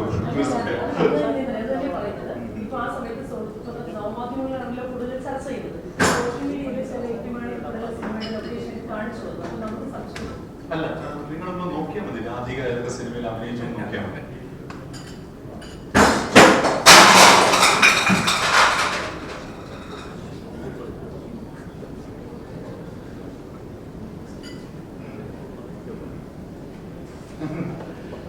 ശ്രീജി പണിക്കർ പറഞ്ഞത് അദ്ദേഹം തന്നെ പറയണം. ഈ എസ്പെഷ്യലി ലൈംഗിക അതിക്രമങ്ങൾ സംബന്ധിച്ച് കഴിഞ്ഞ ദിവസങ്ങളിലുണ്ടായ ചില പ്രത്യേക വെളിപ്പെടുത്തലുകൾ, അത് അദ്ദേഹം ആ വിഷയം മുന്നോട്ട് പറഞ്ഞതുകൊണ്ട് ആ ആരോപണങ്ങൾ തെളിയിക്കപ്പെടാതെ പോവുകയും ദീർഘകാലം പ്രയത്നിച്ചും പരിശ്രമിച്ചും സിനിമയിൽ അല്ലെങ്കിൽ അത്തരം രംഗങ്ങളിൽ ഒരാളുണ്ടാക്കിയെടുക്കുന്ന കരിയർ, അയാളുടെ പ്രതിച്ഛായ ഇതെല്ലാം സമ്പൂർണമായി തകരുകയും അത് ഒരിക്കലും പിന്നീട് അയാൾക്കുണ്ടാവുന്ന തകർച്ച പരിഗണിക്കപ്പെടാതിരിക്കുകയും ചെയ്യുന്ന സാഹചര്യത്തെക്കുറിച്ച് പറയുന്നു. ഇത്തരം കാര്യങ്ങളിൽ ഒരു ആരോപണം ഉന്നയിക്കപ്പെടുമ്പോൾ അതിന്റെ അടിസ്ഥാനം, അതിന്റെ ആധികാരികത എന്നതിനെ സംബന്ധിച്ചൊരു പരിശോധന നടത്തുക എന്ന് പറയുന്നത് സ്പോർട്സിനെ സംബന്ധിച്ച് അതിന്റെ ക്രെഡിബിലിറ്റിയെ സംബന്ധിച്ച് പരിശോധന നടത്തുക എന്നുള്ളത് സത്യത്തിൽ മാധ്യമങ്ങളുടെ ഭാഗത്തുനിന്നുണ്ടാകേണ്ടുന്ന ഉത്തരവാദിത്വം. അങ്ങനെ ഒരു നിർദ്ദേശം നിങ്ങളുടെ ഭാഗത്ത് മുന്നോട്ട് വന്നത് തീർച്ചയായിട്ടും സ്വാഗതാർഹമാണ്. ഈ ഏറ്റവും അടിസ്ഥാനരഹിതമാണ് എന്ന് കോടതി ഒബ്സർവ് ചെയ്യുന്ന തരത്തിലുള്ള ചില ആരോപണങ്ങൾ കഴിഞ്ഞ ദിവസങ്ങളിൽ ഉന്നയിക്കപ്പെട്ടിട്ടപ്പോൾ പോലും അത്തരം വാർത്തകൾ ഉണ്ടാകുമ്പോൾ സംഭവിക്കുന്ന തരത്തിലുള്ള ഉത്സാഹം ഈ മറുവശം പറയുന്നതിൽ ഉണ്ടാകുന്നില്ല എന്നുള്ളത്. അത്തരമൊരു സമീപനം തീർച്ചയായിട്ടും നിങ്ങൾ അങ്ങനെ ഒരു സമീപനം അല്ലെങ്കിൽ ഒരു നിർദ്ദേശം മാധ്യമങ്ങളുടെ ഭാഗത്തും ഉണ്ടാകുന്നത് സ്വാഗതം.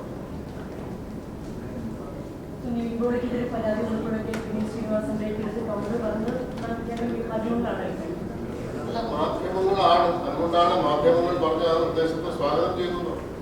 നിങ്ങളെ കുറ്റം പറഞ്ഞതല്ല, നിങ്ങൾ പറഞ്ഞ വളരെ ക്രിയാത്മകമായ ഒരു നിർദ്ദേശത്തിനെ വളരെ സന്തോഷപൂർവ്വം കേൾക്കുന്നുണ്ട്. ഈ മാധ്യമങ്ങള് ഇതിന്റെ തുടർച്ച നിങ്ങളുടെ നമ്മുടെ ഈ ഹേമ കമ്മിറ്റിയുടെ ഒരു ഫോളോ അപ്പ് മാധ്യമങ്ങൾ നടത്തിയിരുന്നു. തീർച്ചയായിട്ടും അതിന് എന്തെല്ലാം ഞങ്ങൾക്ക് വിമർശനങ്ങളുണ്ടെങ്കിൽ അത് ഒരു വലിയ തിരുത്തൽ ശക്തിയായിട്ട് തന്നെയാണ് ഞങ്ങൾ ഉൾക്കൊണ്ടിരിക്കുന്നത്. യാതൊരു സംശയവും വേണ്ട.